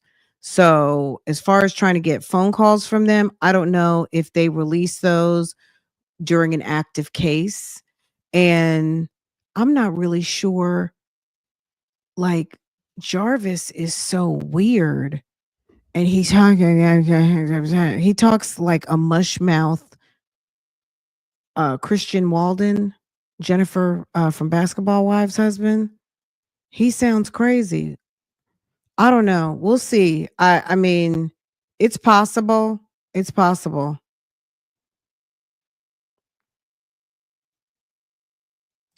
Yes, Cordell locked up for third offense of assault on a pregnant person. Yeah. So Cordell is no good guy. Okay. All right. But yeah, Cordell violated his parole or his probation. He's back. He's actually in prison, even though he's in county where right now. He probably had to go to the county, spend the night, so he could be in court the next day, and then he'll be back to prison. Yes. And what's your nickname? King. Is that King? Yes, ma'am. Thank you. How old are you? 37. When's your birthday? 11/17. What year? 86. And Mr. Wright, back in January 2024, were you on an MDOC tether? Yes, I was. And what dates were you on tether From March 14th, 23 to March 28th of 24. And what were your tether restrictions back then? I could leave the house from 6 in the morning. I had to be back in by 9 p.m. Mr. Wright, do you know someone named Jarvis Butts? Yes, I do. And how do you know Jarvis Butts? I first met him. We worked together at a shop called Frank's, and then we owned the shop together. And do you see Jarvis Butts in the courtroom today? No. Yeah. Would you be able to stand up so you can look around? Yes.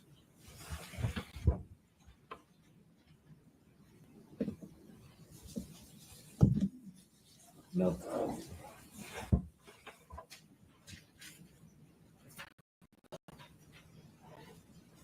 When did you meet Mr. Butts?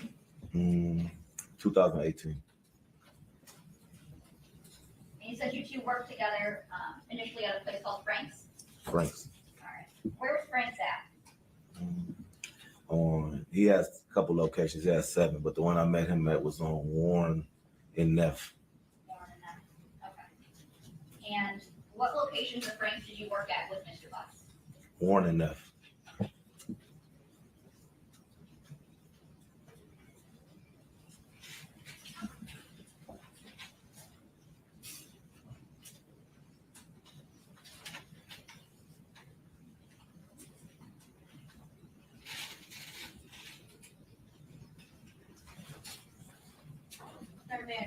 Yes. And Mr. Wright, I'm approaching people's proposed exhibits 4, 5, and 6. Can you look at these and tell me if you recognize those? I recognize this one, and this one. And those are those a fair and accurate depiction of the Frank's Auto Shops? At least 2 of them on Warren and the other one maybe on Harper? Yes. Okay, which is the one that's on Harper? The last one of the inside. Okay, and that's proposed exhibit 6? Yes. Okay, you're not moving for the admission of people's 4, 5, and 6? The objection. No objection. They'll be admitted as people's exhibits 4, 5, and 6. Thank you, Judge.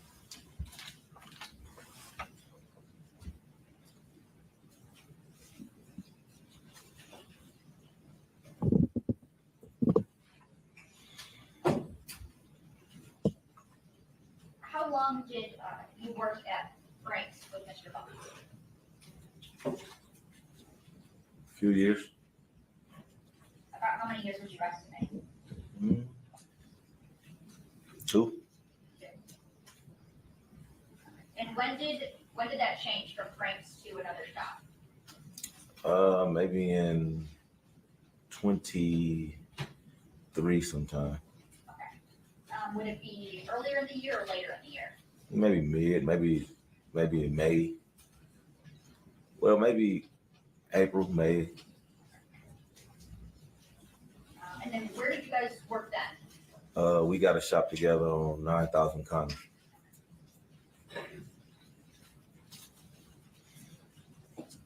And what is at 9,000 Connor? A sicko, a car wash, and our shop was in the middle of both.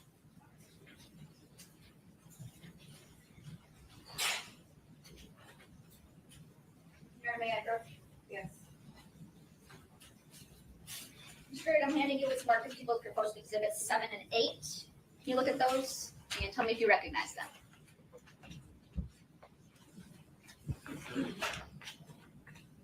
Yes, I recognize. Okay. And are those a fair and accurate depiction of your shop at 9,000 Connor? Yes, it is. And you're not with the admission of people's proposed exhibits 7 and 8. Any objection? No objection. They'll be admitted as people's exhibits 7 and 8. Thank you, Judge.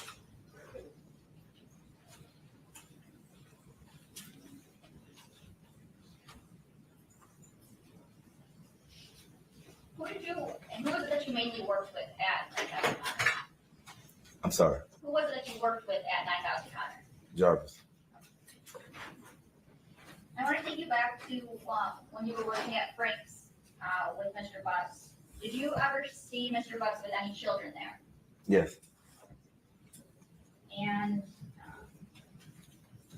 specifically, did you see him with any young girl children? yes, And did you know who those were? yes. Who were they? Who were they? His daughter, his niece, Daughters and niece? What about any boys? yes. And who were they? His sons, How often would you see him with children there at Frank's? sporadically,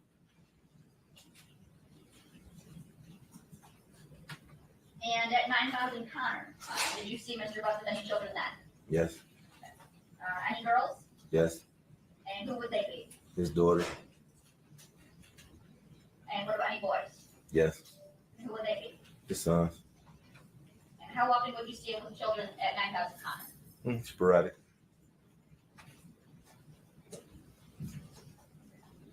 And as it relates to this case, it's fair to say that you spoke with Detroit police a few times, yes, about 4. about 4 times. Okay. That first time that you talked to Detroit police, do you recall about when that was? The first time was the day before Valentine's Day, so like February 13th. February 13th, and is that of 2024? Yes, All right. And at that time, were you presented with a jail call? yes. Okay. And who was that jail call with? Jarvis, Okay. And who was he talking to? me, And what was the topic of that jail call? he called to ask would I receive a cell phone out of a truck for him. And were you familiar with what truck he was asking you to get it from? Yes. What truck was that? It was a Z71 Chevy Suburban. And did you know who that truck belonged to? Yeah, his baby mom or somebody he was dealing with.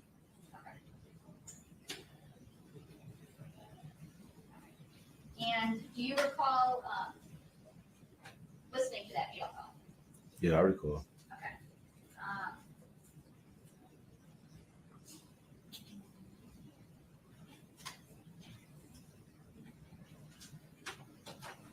If I,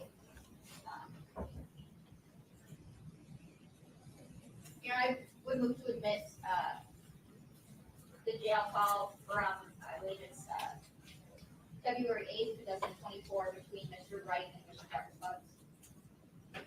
Any objection? No objection. What's the exhibit number on that? Sorry, that's exhibit number 1. It'll be admitted as people's exhibit 1. Thank you, Judge. And may I publish? Yes, I gave you co-hosts. Thank you, Judge.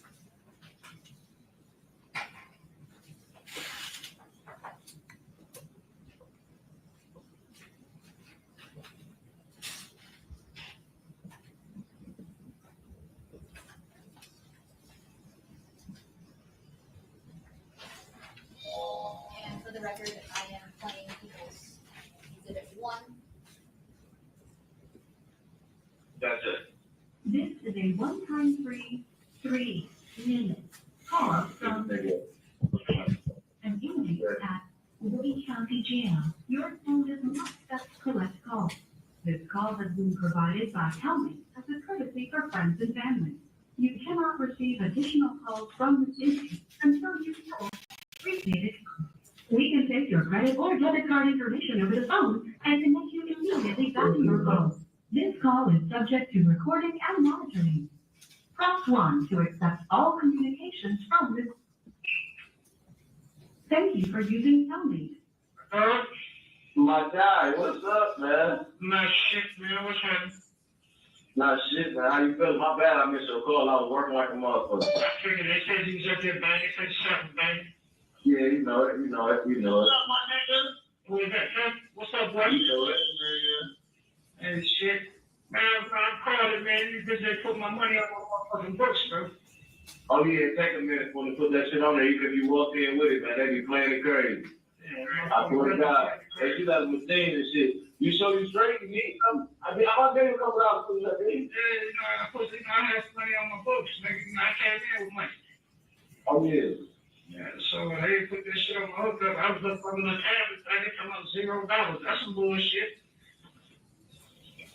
That shit crazy. Yeah. How is it, though? Man, that's some bullshit. I'm really gonna be quarantined on this whole shit, bro. Oh, yeah, they got you on that quarantine club for how long? 3 days? I don't know how long, nigga. Shit. Oh, I'm about to be the only one in this bitch on my part. You say, what happened? I said, shit, I'm about to be the only one. Remember, me and young, you know, this motherfucker, you want these on this bitch. Okay. Yeah, so. What you need? Huh? No, I was trying to tell you what that customer needs. Man, listen. You straight? Yeah, my nigga. Huh? So yeah, I'm good, oh shit, yeah. You got Tasha number, right? Yeah. So Dig, I'm gonna need you to call her one day, nigga, and get that truck up there, nigga. Get my phone up there back seat, bro. Oh, man. All right. Well, I'm going to get the truck up there. What tell her? Tell her you gonna, you fuck around and lost a car that there too when we was moving the, radio. Okay. On the seat. Now, All right. I said this. You have 1 minute remaining for this call. Reach behind that back seat. Where? Yeah. So you reach behind that back seat, bro. The box right there. Straight behind the middle of that back seat, bro. Okay, under it or in the back or in the back In thing? the back, like right in the back of the seat, bro. Okay. On the second row. I got the key. You know you took the key. You took the key to the gate. It's the same key. I don't got that key to it. Yeah, you do. It's the same key to the lock at the door. Oh, okay. I didn't know that. All right. Yeah, it's the same key, bro. You know I got you. I'll put the money on the phone later, man. When I get around, baby, I will put the credit card. If I said you get him on that, I call my wife and have her break it up the tea. No, I don't need it though. If you send the same one, I got it. So I don't need it right now anyway. Just when I get the scrap out of there. Okay.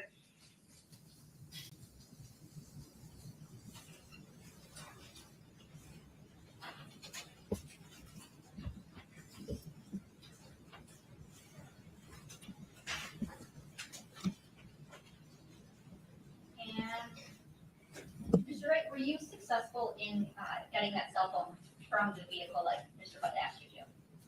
She came up there, but no, I wasn't successful. It wasn't there. Wasn't there? Okay.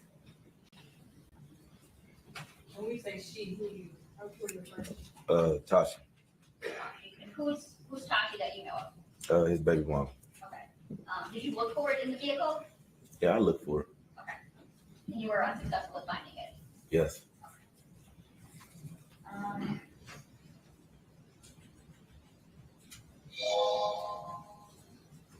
And Mr. Wright, I want to talk to you now about the second time that you were speaking with Detroit police. Was it fair to say that was just a couple days after your first time? It was not long, a few weeks maybe. I was off tether at that point, I believe. Okay. And do you recall talking about fixing a red Jaguar and going to Ypsilanti? Yes, I do. Tell me about how many times did you and Mr. Butts go to Ypsilanti? I believe it was either 2 or 3. All right. And tell me about how did that come about? Whose red Jaguar is this? My son's grandma. Your son's grandma. So she called, said she was having some problems with it and asked if we would come look at it, which is not unusual. We do house calls depending on the person and where it's located, but this is my son's grandma, so of course we're gonna make the exception. She called and said she was having problems with the car, asked if we would come look at it. We went, assessed the car at her house the first time. I think we made a minor repair there. not to the extent that it was the problem that she was having after the fact. Okay. So, where is this red Jaguar located when you guys go out to see it? It's in my son's grandma's driveway in Ypsilanti, off Michigan Avenue, I believe. Alright. And, who goes with you out there that first time? Jarvis? Okay. It's just you and, Jarvis Butts? Yes. Okay. So you guys go out there and you assess, make a minor repair. Yeah. Does it completely fix the car? For that problem, yes. Okay. And then is there another time that you, end up having to do work on this red Jaguar? Yes. Okay. Tell me about that. She drove the Jaguar for a while. It was doing fine. And then she said it was leaking something. I asked her what it was leaking. She said she didn't know. I asked her if she could get it towed to the shop. She said, yeah. Okay. So at some point, this red Jaguar gets towed to your shop at 9,000 Connor? Yes. Okay. And who works on it at 9,000 Connor? Me and Jarvis. Okay. And what do you do when you finish fixing? Do you ever finish fixing the red Jaguar? Yes. Okay. And what do you do when you finish fixing it? We take it back to her. I called her first and asked her how she was planning on retrieving the vehicle. She said she was going to tow it, and I didn't want to cost her no more money, so I told her that we could bring it. Okay. And do you recall if that was on or about January 9th of 2024? It was on. It was on that day? Yes. Okay. So on that day, before you take the red Jaguar back, who was, tell me about how that day started for you. I woke up. I typically leave the house at 6 because that's what time I could leave. So I went to the gym. I got to the shop probably around 8:30. I don't know who opened the shop. I can't really recall which one of us opened it, but Jarvis may have been there already. A few cars came in, then the Jaguar probably got there maybe around 9 o'clock. I assessed the Jaguar. Jarvis left for a moment. I had another mechanic, being it's a foreign car, so I had a foreign car mechanic on call to help with the work, but he was busy, so he came. Said he wouldn't have time to do it, so I think I Googled it, seen how it was done, and I proceeded taking the water pump off. Okay. So you're working on the Jaguar, and is Mr. Butts at work that day? Yes, he was there. Okay. What do you guys being you and Mr. Butts, do as it relates to work on the night? I think we had a few cars that came in that needed some minor repairs. Between that and the Jaguar, we was jumping in and out of the Jaguar job, and the cars that could pull it up, maybe oil change, tune up, whatever, et cetera, so forth was. But we was mainly working on the Jaguar, trying to get the water pump off, as it is a hard job to do. Okay. And do you always have all of your parts on stock or on your person in stock with you? No, we call either AutoZone, Mansfield, one of the auto stores that has them. Okay. And did you have to go get any auto parts on January 9th? Yes, we had to go get the water pump for the Jaguar, as well as some other parts, I believe, for other cars. Okay. And when you go and get parts, is it usually just one of you, both of you, or something else? That depending. If it's a car there, then one of us will stay. If it's not a car there, we go together sometimes. Okay. And on January 9th of 2024, did you guys, did one of you guys go to the auto parts store, or did you both go? We both went. Both went? Okay. Tell me what happens when you go to the auto parts store. Before that, I called them. They ordered the water pump, so we went and picked it up when they called and said it was in. We got in the truck, went to AutoZone, got the water pump. On our way back from AutoZone, I believe we forgot something, so we ended up turning back around, going back to AutoZone, grabbed whatever we forgot, came back, and on our way back, we was coming down Harper. Jarvis said, "I see my niece right there. She walking." We pulled into Angel's liquor store. I still didn't see her. He pointed across my face, said she right there. She was coming across the street at that time. She got in the truck with us. She spoke, "Hi King, hi Jay," and we proceeded back to the shop. Okay. So when you guys are driving to these auto parts stores, who's driving? Jarvis, Okay. And where are you at? passenger seat. Okay. And you said when you guys are heading back to the shop the second time, Mhm. that's when you said Jarvis spots someone. Yes, Who does he say that he spots? his niece. His niece. Okay. And do you recognize his niece? Yes, when I see her, when he point her out to me, yes, I recognize her walking across the street. Okay. And so you guys pull over. Where does she get into the car at? I believe she getting the behind me, so the back seat behind me. Okay. Does Jarvis say anything to her? Yeah, she speaks to both of us, and we speak back. Okay. What does he say to her? Hi. Hi. And where do you guys go after you pick up his niece? Back to the shop. Okay, and that's at 9,000 Connors? Yes. Okay. And what do you guys do when you get back to 9,000 Connors? He back in. We get out. We proceed to working on the Jaguar. I may have got out the car first with the parts, and he was in the car with her for a second. I got out, started working on the Jaguar. And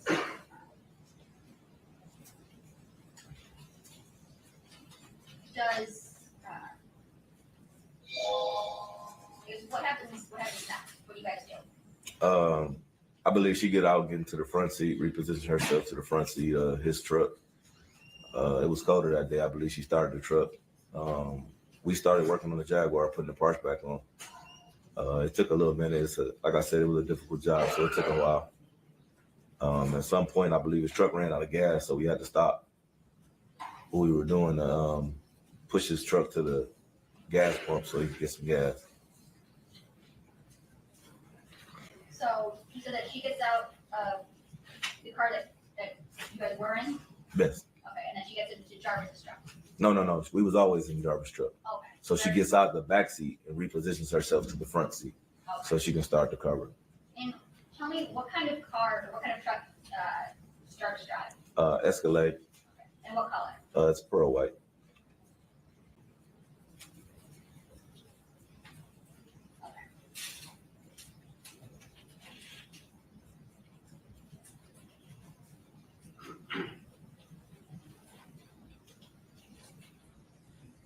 What, if you can see, what is his niece doing while you guys are working on the shop, at the shop? I believe she's on her cell phone, I believe.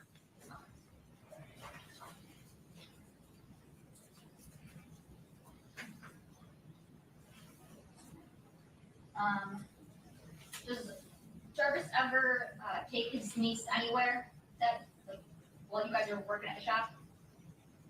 No. No, okay. Did you ask him if he was gonna take her home at all? I believe I asked him, was he gonna drop her off when the truck ran out of gas? We had to push it to the pump. It was just a distraction from work, so I asked, was he gonna drop her off? He said no. And did you finish working on the Jaguar that day? Yes. Okay. And what happens after you finish up on the Jaguar? I called my son, grandma, and asked her how she was gonna retrieve the vehicle. She said she was gonna tow it back.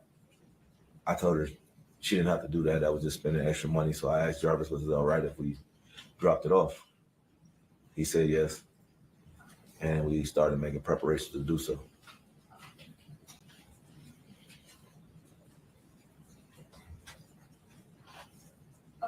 Do you recall about what time you guys finished the Jaguar and prepared to leave? Right around 7:30-ish, somewhere around there.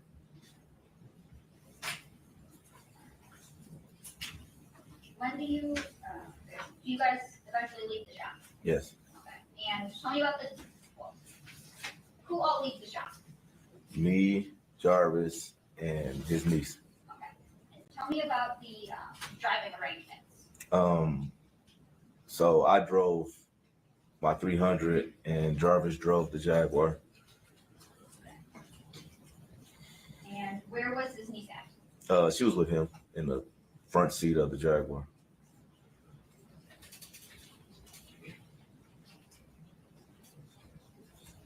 Now, are you able to recall what his niece looked like that day? Yes, faintly.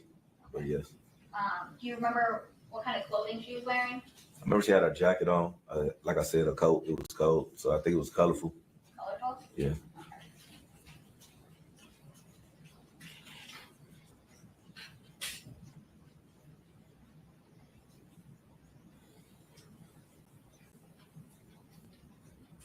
May I approach?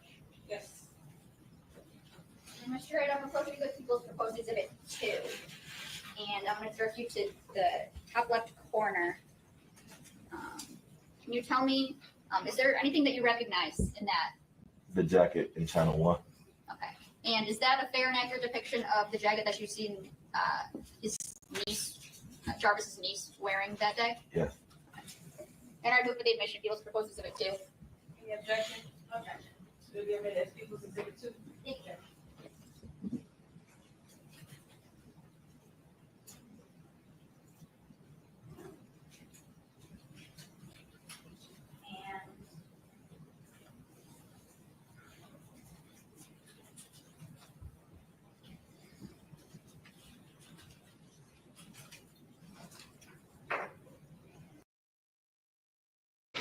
So, on top of the fact that Jarvis's sister said she was at the shop that day and she was waiting to have her car looked at, aside from when they went to Ypsilanti, ZIYAH being seen in Ypsilanti, his own coworker places ZIYAH coming to the shop, then picking her up, bringing her back to the shop, her chilling at the shop, her basically with them, right? But when Jarvis was interrogated, when we watched the detective the other day, if you go back to the detective testimony that we watched, when they interrogated him, he said he hadn't seen her since the 7th. He saw her 2 days before. And it's like, sir, she was there. So all this lying that he's doing, I mean, it's unfortunate. It's really, really, really sad, but he's a horrible liar. He's got too many people that are not willing to corroborate his story other than Shannon and Annette. Shannon and Annette are down. Cordell is like, hell no, because Cordell is already a prisoner. He doesn't have a great record. And I'm sure he doesn't want to be included as an accessory to this, whatever happened. And Cordell may know more than he's letting on. But right now, you know, he didn't say, he's not, I don't know. I don't know what Cordell knows, but Cordell probably knows more. It's just really sad.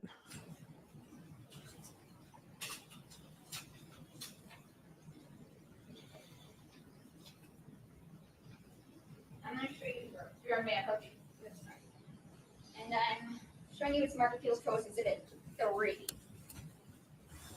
Do you recognize what I just handed you? Yes. Thanks.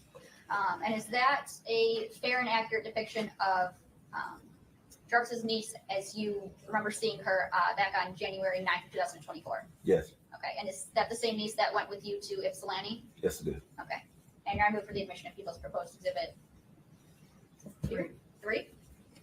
No objection. Okay, it'll be admitted as People's Exhibit 3. Thank you.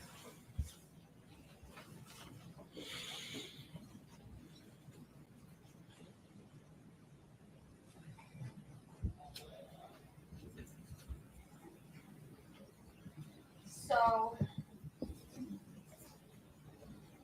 you guys are driving to Ypsilanti. So you're driving in your 300, and Jarvis is driving the Jaguar with his niece. Yes. Okay. About how long did it take you guys to get to Ypsilanti? It was raining that day, so about 35 minutes. And when you got to Ypsilanti, what do you do? We get out, we park the car, get out, we go in. My son's grandma and I believe his auntie was there as well, so they greeted us. They, they'd spoken to him before, so they greet him. And then my son, grandma asked who the little girl was. And did you introduce the little girl? No, Okay, who introduced the little girl? Jarvis did. And what did Jarvis introduce her as? His niece. And about how long do you guys stay in Delaney? Not long, maybe 15 minutes or so. My son, auntie had to go get the rest of our money that my son, grandma didn't have, so she went to the ATM. What do you guys do when you went to the ATM? Talking. She was just telling us about other work she needed to do around her house, etc., so on and so forth. And was Mr. Butts with you the whole time? Yes.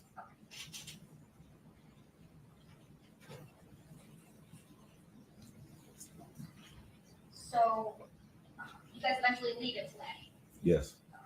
And tell me about the driving arrangements coming or leaving Ypsilanti. At this point, we only have one vehicle, which is mine. We get in, drive us in the front. I believe Naziah sat behind me. Sat behind you? Yes. Okay. So,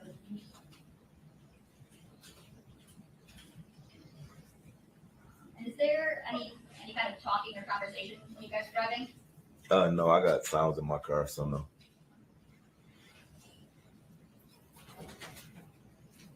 And do you recall about what time you guys, I guess, where do you guys go when you leave Ypsilanti? Back to 9,000 Connors. Okay. And do you recall about what time you guys get back to 9,000 Connors? Probably around 8:45. I was cutting it close on the tether. What do you do when you get back to 9,000 Connors? Opened up the shop door where he left his truck in one of the bays, so we opened up that bay door, went through the gas station, because that's the way we entered the shop, went through the gas station, opened the shop, opened one of the bay doors. I went to the back and started splitting the money that we had made for the day, and separating the receipts, etc. Where do you see his niece go? Getting this truck, Do you recall where at his truck she got into? passenger seat, Is that front passenger, back passenger, or something else? front passenger. And where's Mr. Butts at? Back in the back with me, separating the cash. And when you leave, do you lock up the shop? No, I left first. You left first. Okay. So when you leave, who's still at the shop? Jarvis and his niece. Do you see them leave the shop at all? No.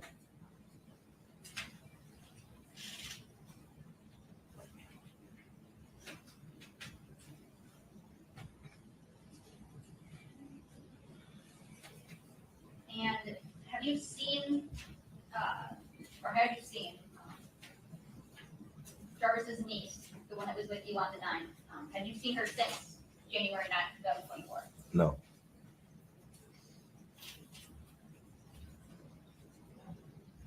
Now I want to talk about the day after that you guys went to FC, so January 10th. Do you recall if Mr. Butts was at work that day? I don't think he was. What makes you think that he wasn't?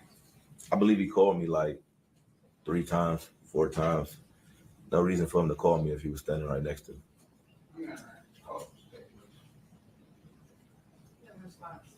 Judge, I don't think he's speculating, so about putting police. Can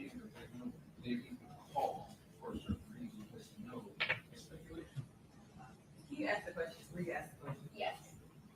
So you said that you don't believe he was at work because he would call you, or he called you so often? He called me. We had a 30-minute conversation on one account, and then we had another conversation about 15 minutes. So Okay. So that makes you believe in your mind that he was at the shop at you? What's the question first? He's asking, based on those conversations, in his mind to him, that means that Mr. Butts was not at the shop with him. I don't think that's leading. It's stating a conclusion. Maybe you already stated that he wasn't at the shop. We didn't move. So I'll overrule. Thank you. You can answer. one more time. I'm sorry. Sorry. So based on the length of those phone calls and the times of them, did that make you believe that Mr. Butts was not at the shop? Right.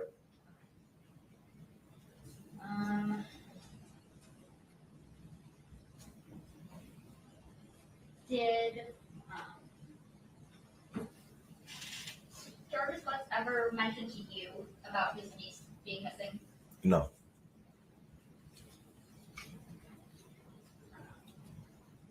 Have you talked to Mr. Butts, aside from that jail call that we played, since turning himself in? No.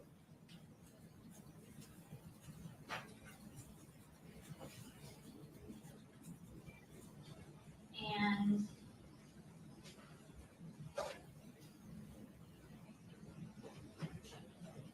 do you know someone, do you know any of Jarvis's siblings? Yes.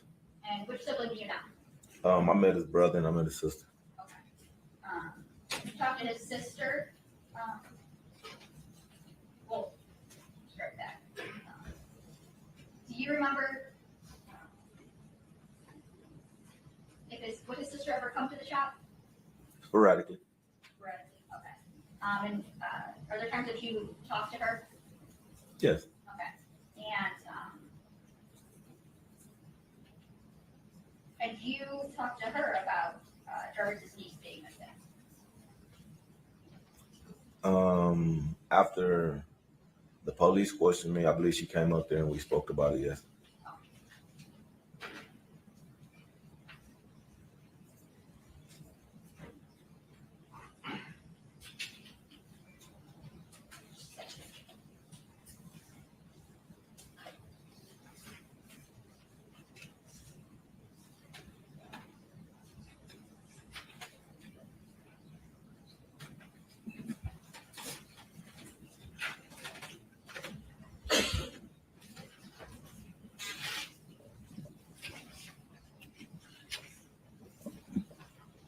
And Mr. Wright, I had asked you earlier about if you'd seen Mr. Butts in the courtroom, so that you couldn't see him.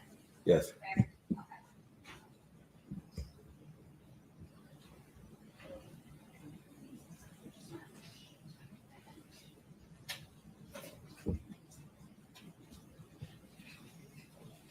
May I approach? Yes. And I'm showing you People's Proposed Exhibit 9. Can you tell me if you recognize that photo? Yes. And who is it in that photo? Jarvis. Okay. Next, Jarvis Butts? Yes. Okay. Now I move for the admission of People's Proposed Exhibit 9. The exhibit as People's Exhibit 9. Thank you.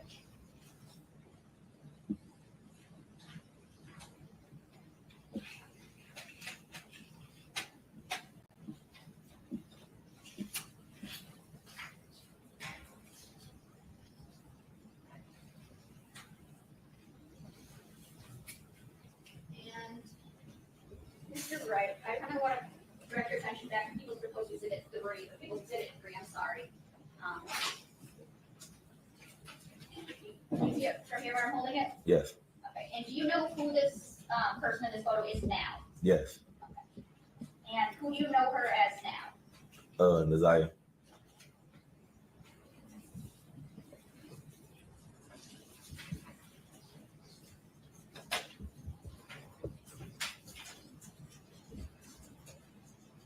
And the next time that you see Jarvis Butts after January 9th, 2024, do you see any injuries on him?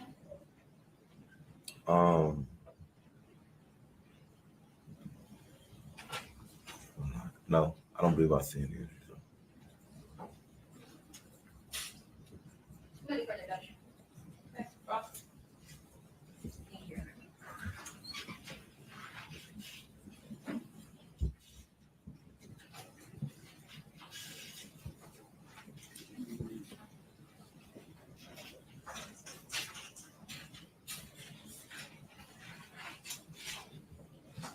Good morning, Mr. Wright. Good morning.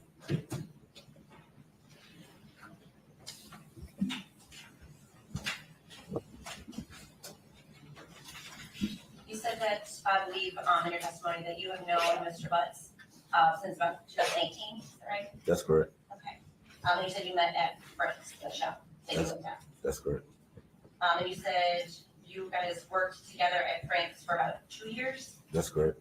And so that means in about 2020, you opened up the shop on Connor? Is that No, in 2021, I went to prison. Okay. So that's why we didn't work together for that period of time. And so But you came back I came back and we went back to the same thing. at Frank's, Yes, and what year was that? that was 2023. Okay, and so then, how long after you came back were you, the two of you at Frank's together? Maybe a few months to maybe like the middle of the year. So maybe around either June. It was before summer, so maybe around April. It was still a little cold outside. Okay. So in the early spring Yeah. of 2023 is when you said that you think that you opened up the shop at 9 o'clock? Yes, it could have been earlier than that, but yes, around about. And so you became business partners? Yes, Did you become business partners? yes, Okay. You also consider Mr. Butts a friend at that point? yes. As far as the business arrangement, you said it was a 50-50 split. Did you split it every day at the end of the day? Or? Every day at the end of the day.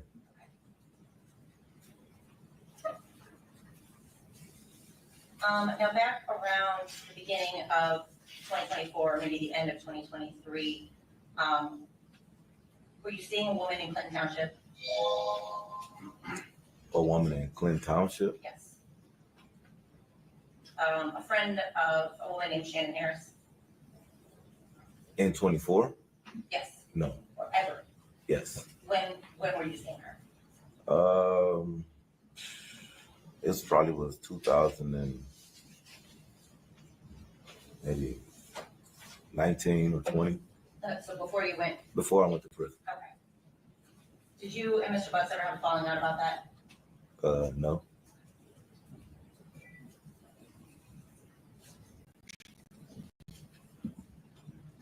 Now you and Mr. Butts, did you talk about your personal lives? Sometimes, yes. You spent good days at work together, right? Right. So presumably it came up, Of course. talk about girlfriends.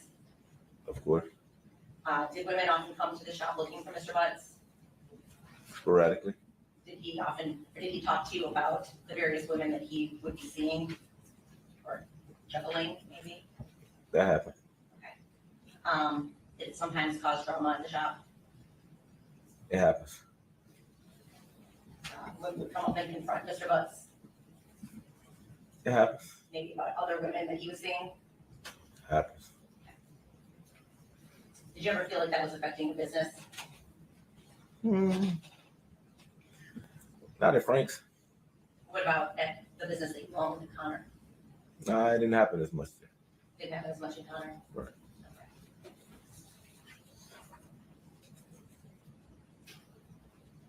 Now,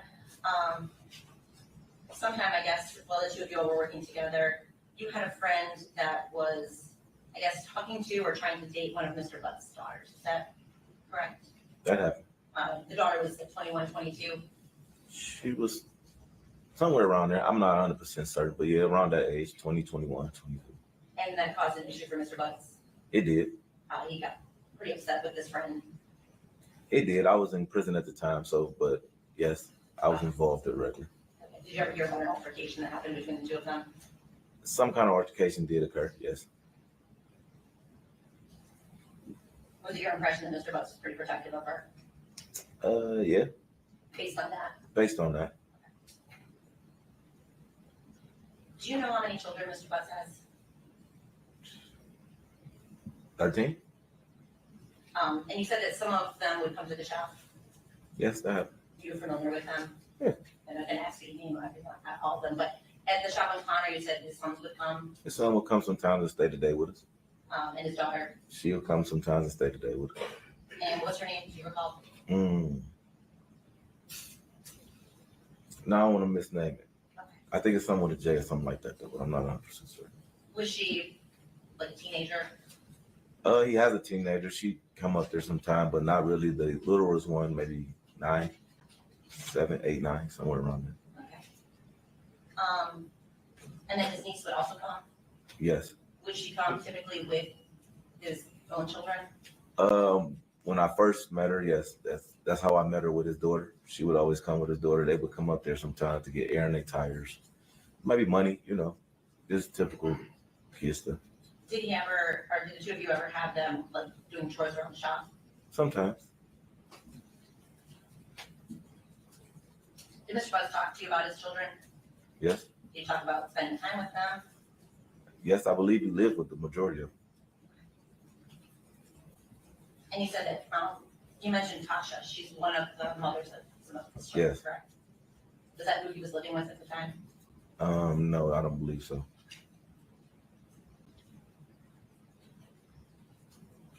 Now, you said, I believe in your testimony, that you had been to Ypsilanti twice with Mr. Butts. Or 3 times, one of the. It possibly could have been 3. It could have possibly been 3. I'm not 100% certain.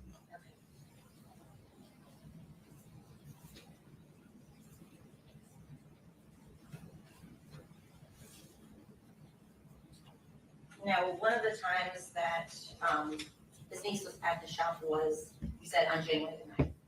First time I seen her by herself, yes. That's because you all picked her up on Harper. Yes. Did Mr. Butts seem surprised that he saw her? I'm not sure. I couldn't really, we was riding. I wasn't really paying attention to his expression. He just said, "Hey, there go my niece." I didn't see her, so he pointed her out to me.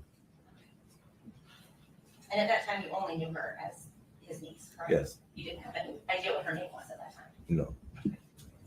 And in fact, the reason you learned her name was when you identified that picture that was just shown to you and the police told you what her name was. Is that fair to say? That's fair, sir. Now, in the time that you were at the shop on the 9th with Mr. Butts and his niece, did you see any inappropriate behavior or anything that made you raise your eyebrows between the two of them? No. What about any of the other times that his niece would have been there at the shop? Did you ever see any behavior that made you question or thought was inappropriate? I can't say I have.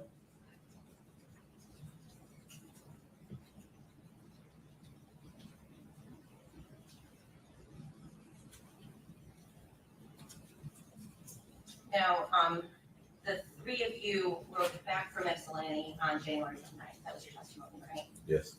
Was there any conversation between Mr. Butts and his niece in the car? There was no conversation between really nobody. I had the music on.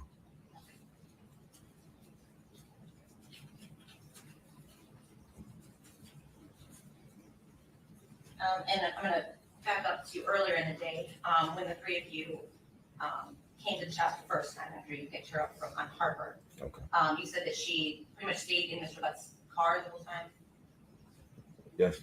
She said she was on her phone. Yes. Did you ever leave the shop at all after that before you guys went to Ypsilanti?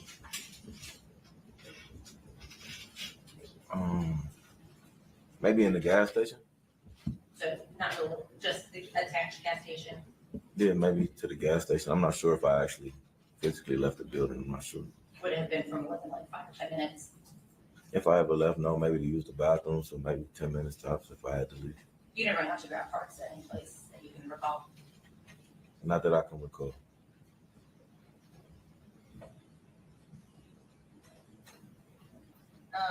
Now, after January 9th, what was the next time you said that you saw Mr. Butts? The 11th. The 11th. Okay, he was not at work on the 10th? No. Okay. Were you there on time on the 10th, do you recall? I'm never on time. What time did you come in on the 10th? Probably about 8:40. I go to the gym, so we open at 8, but I'm never there at 8. So I probably got there maybe 8:49. And on the 10th, were you the one that opened the shop? Yes. Now, you were aware at that time that Mr. Butts was supposed to turn himself in and serve a jail sentence in William County Jail. That's correct? Yes, I am. You had talked about that, obviously, because he was going to have to leave the business for a while. Correct. Okay.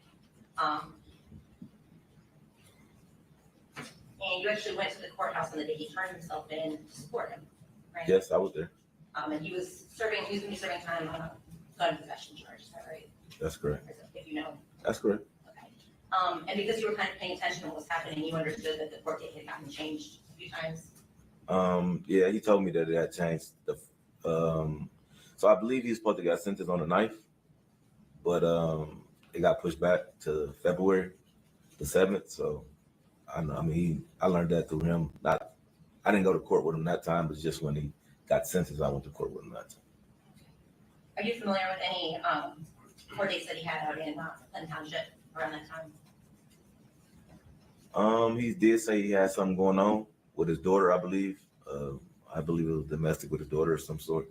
So yeah, I was familiar with that, I believe. Was he going to court for that at that same time? Around about, I believe it was supposed to be, yes.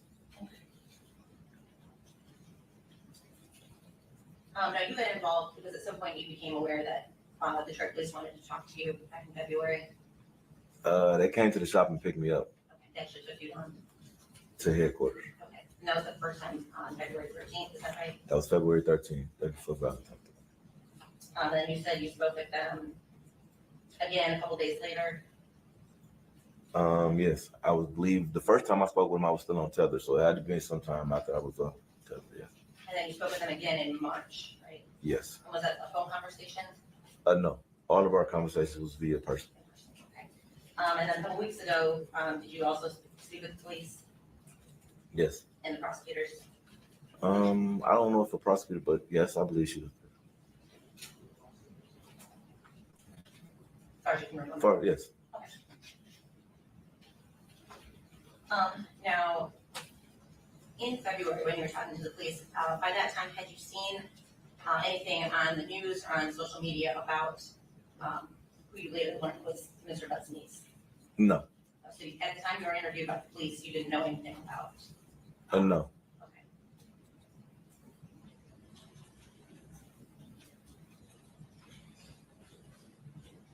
And at the time that you were talking to the police, while you were on tether in February, you were on tether because you were on parole, right? Yes, that's correct. Okay. And correct me if I'm wrong, but you had about 3 weeks left on parole at that point.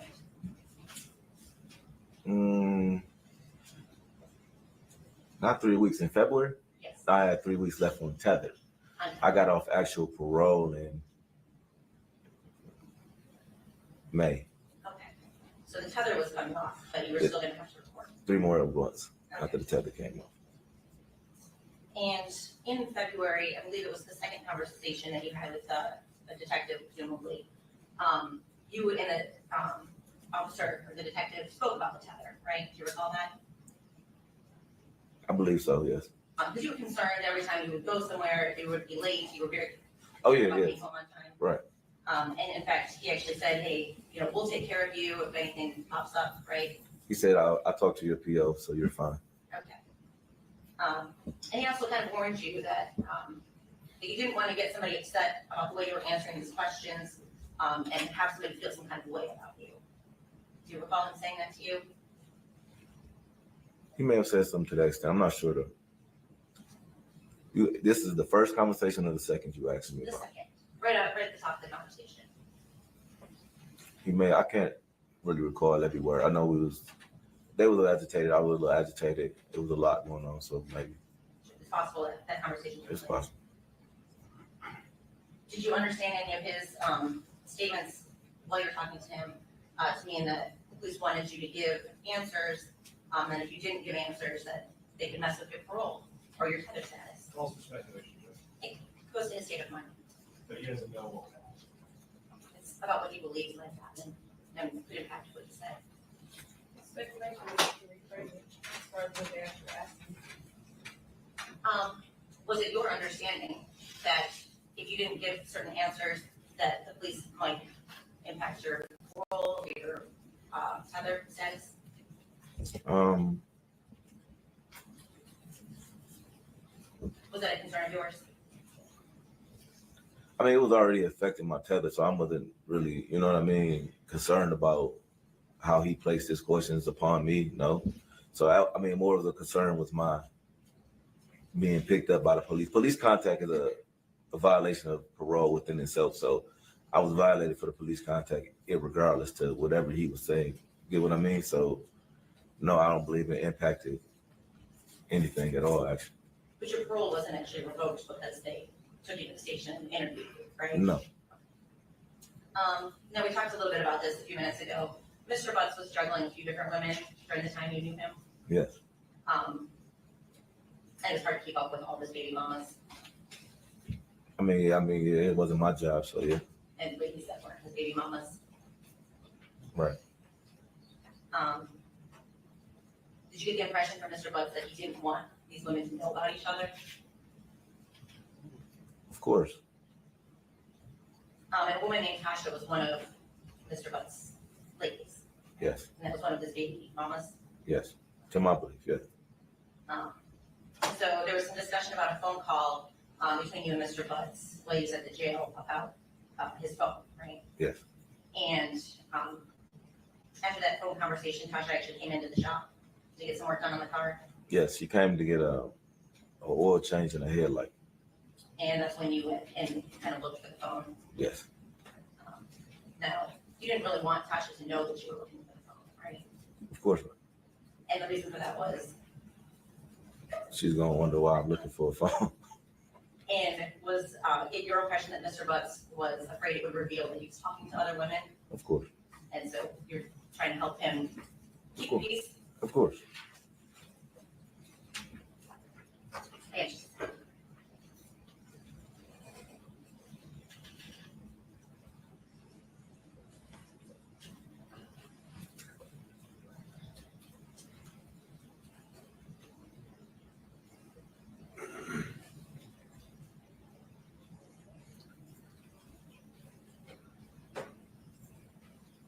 I think the testimony was on the 9th, and correct me if I'm wrong, but there was an issue during the day. Mr. Butts had his escalator there, is that correct? Yes. And he had run out of gas, Yes. and he had to get gas, is that right? That's correct. At some point, you pushed him to the, or helped push the escalator to a gas pump. Yes. Do you recall leaving with him that night and going and getting gas together? For his truck, or what we saying? Or for like a gas can? What do you? Well, either one. Did you all leave the shop to, and perhaps you in your vehicle and he in his vehicle and end up at a gas station No. on the 9th?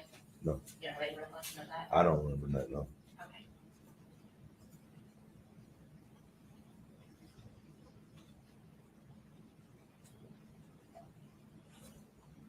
I think that's all I have. Thank you. Can you redirect?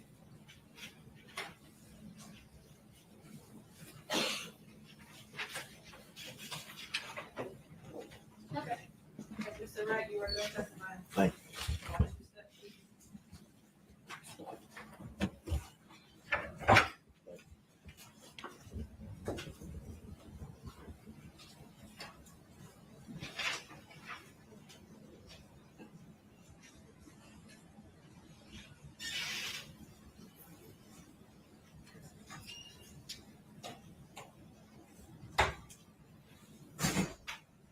Okay. As we discussed in our last hearing, we are only hearing one witness today in this case, correct? That's correct, yes. Okay, so yeah, Cordell told us a lot. When I first saw this, I really didn't. I mean, I didn't know enough to be able to hear everything. You know what I mean? And I almost feel like I still need to listen to it one more time to really absorb what the man said. The weird thing about him not wanting to identify Jarvis, that's very strange. There's the family. There's Cordell coming in. Let's see. He walked right past Jarvis, and I don't know. I mean, whatever. It's not even relevant, but he's obviously cooperating and giving them the information. That's a third person who, so him, Tijuana, Butts, and his the family over at his baby mom's house, Cordell. Cordell's tied into a lot of this. Cordell saw Neziah the day she went missing, the day she never came home. Cordell was at the shop when Jarvis's sister was there. They went to Cordell's child's family's house out in Ypsilanti. Cordell's like a star witness up in here. There's the day, Neziah was in his car all of the things. Hopefully Jarvis is not still trying to run with he hadn't seen her that day. I'm hoping he stopped that already. Because sir, I hope he's not doing that anymore. I hope he gave that up. Anyway, guys, I'm not going to hold y'all. Oops. Oop, my bad. Y'all, I'm not going to hold y'all. We will definitely be talking about this some more. I pulled another couple of things together that I want to talk about. I just feel like it makes it more interesting if we're kind of coupling together like things, because there were like 23 witnesses in all. I don't know that we're gonna watch all 23, but you guys can go over to Fox Detroit and check it out yourself. Um, I'll drop the link to this video, or I'll drop the link. Let's see. Do they have a ZIYAH playlist? I'll send you over to Fox Detroit and you guys can check everything out. Where's their channel? There it is.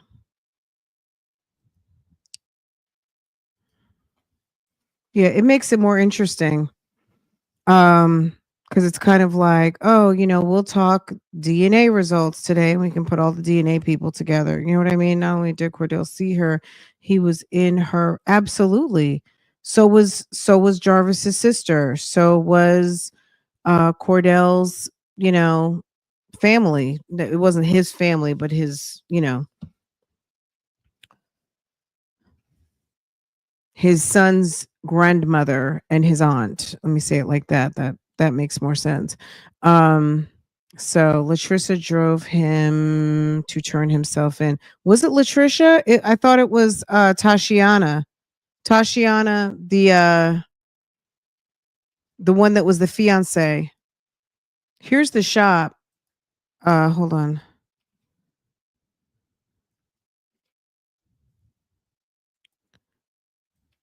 The Sicko.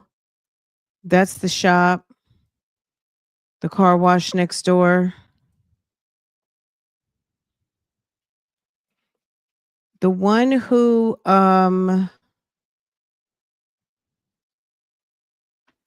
drove him to turn himself in is this one. Hold on, let me find her.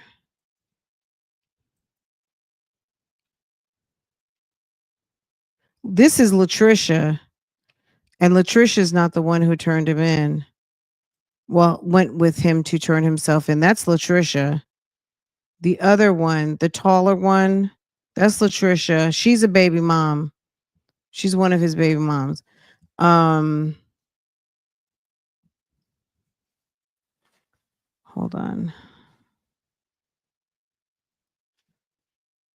This is the one who turned him in. Well, not turned him in. I keep saying went with him to turn himself in. Let me say it like that.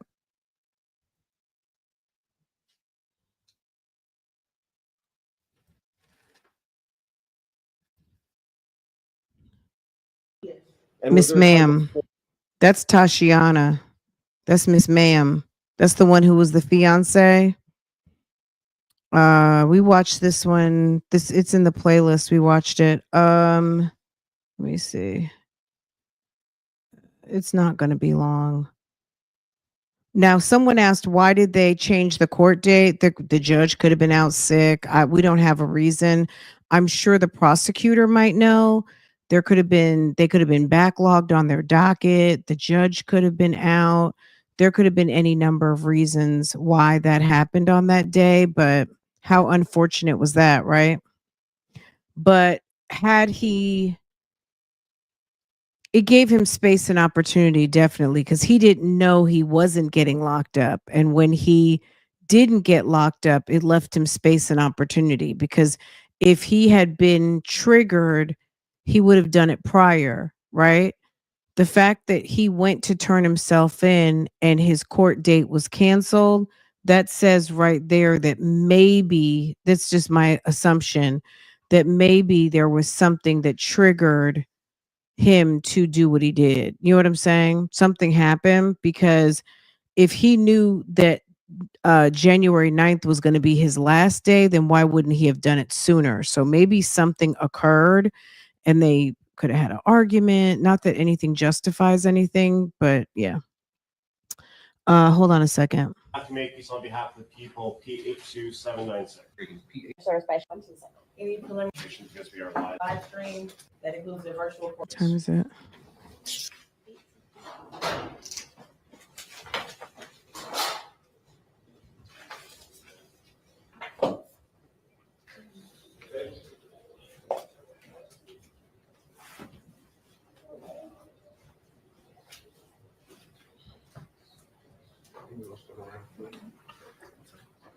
Give the court reporter your name right here, and then I'll swear you in. She said he was a good dad. Look. Raise your right hand. Okay. You swear to tell the truth, no. We'll watch her again when we come back next time. But this is the one that turned him in. Well, I keep saying turned him in. Drove him to for him to go to. Yes. Let me see. One reason for that is because he was good with the kids. Yes. He took it or. Let me find the spot. No, I agree with that. Thank you. About what time will he come over? Through your car and pull anything out. Oh. Thank you. Could you state your name for the record, ma'am? Tashiana Davis. And Miss Davis, I want to ask you about someone by the name of Jarvis Butts. Do you know that person? Yes. And how do you know? I Mr. swear Butts? it's the butts for me. And do you see Mr. Butts in the courtroom today? Yes. Could you point to him and identify a piece of clothing that he's wearing? She's right there with a green top on. For the record, the witness has identified the defendant, Jarvis Butts, in this matter. So reflective. Thank you. And how long, you said he was your fiance. Yes. How long in total have you known Mr. Butts? 4 years. And- Since 2019. 2019? Mhm. Is that a yes? Yes. And when did you become engaged? 2023. And can you tell us a little bit about the nature of that relationship? Do you have any children with him? Things No. like that. No children. Okay. And would Mr. Butts sometimes stay over at your house? Yes. How often would that happen? Pretty often, but we didn't live together. Okay. I want to take your attention back to January of 2024 and February of 2024. Did there come a time when Jarvis Butts asked you to drive him to court? Yes. And when was that? February 7th. Of 24? Yes. And was there a time before that that you had to drive him to court? Yes. And when was that? January, I think it was the 9th. Okay. It was in January. So you've at least driven him to court twice? Yes. And let's talk about the January 9th date that you drove him. What was the reason he wasn't driving himself? Why were you driving him? Because he thought he was gonna have to turn himself in then for another case, and then they rescheduled it. Okay, so on the 9th, he was supposed to turn himself in, but didn't actually end up doing that. Correct. Okay. And then on the 7th, did he ask you to drive him to court again? Yes, And what was the reason that you drove him to court on the 7th? because he was supposed to turn himself in. And did he end up turning himself in on the 7th? Yes. Okay. When you were driving.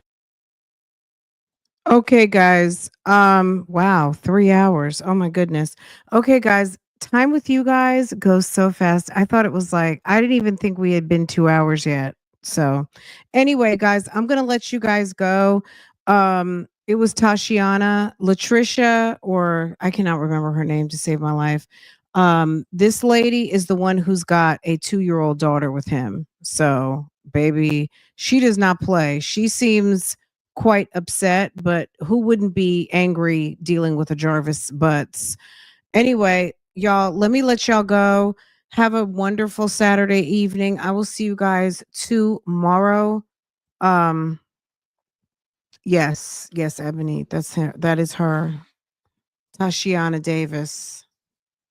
Anyway, okay, guys, let me let y'all go. I will see you guys next time and we will get back into it. Take care. Have a good night, guys. I will see you later. Let me see. Let me just check last couple comments. Okay, guys, I'm gonna see you tomorrow.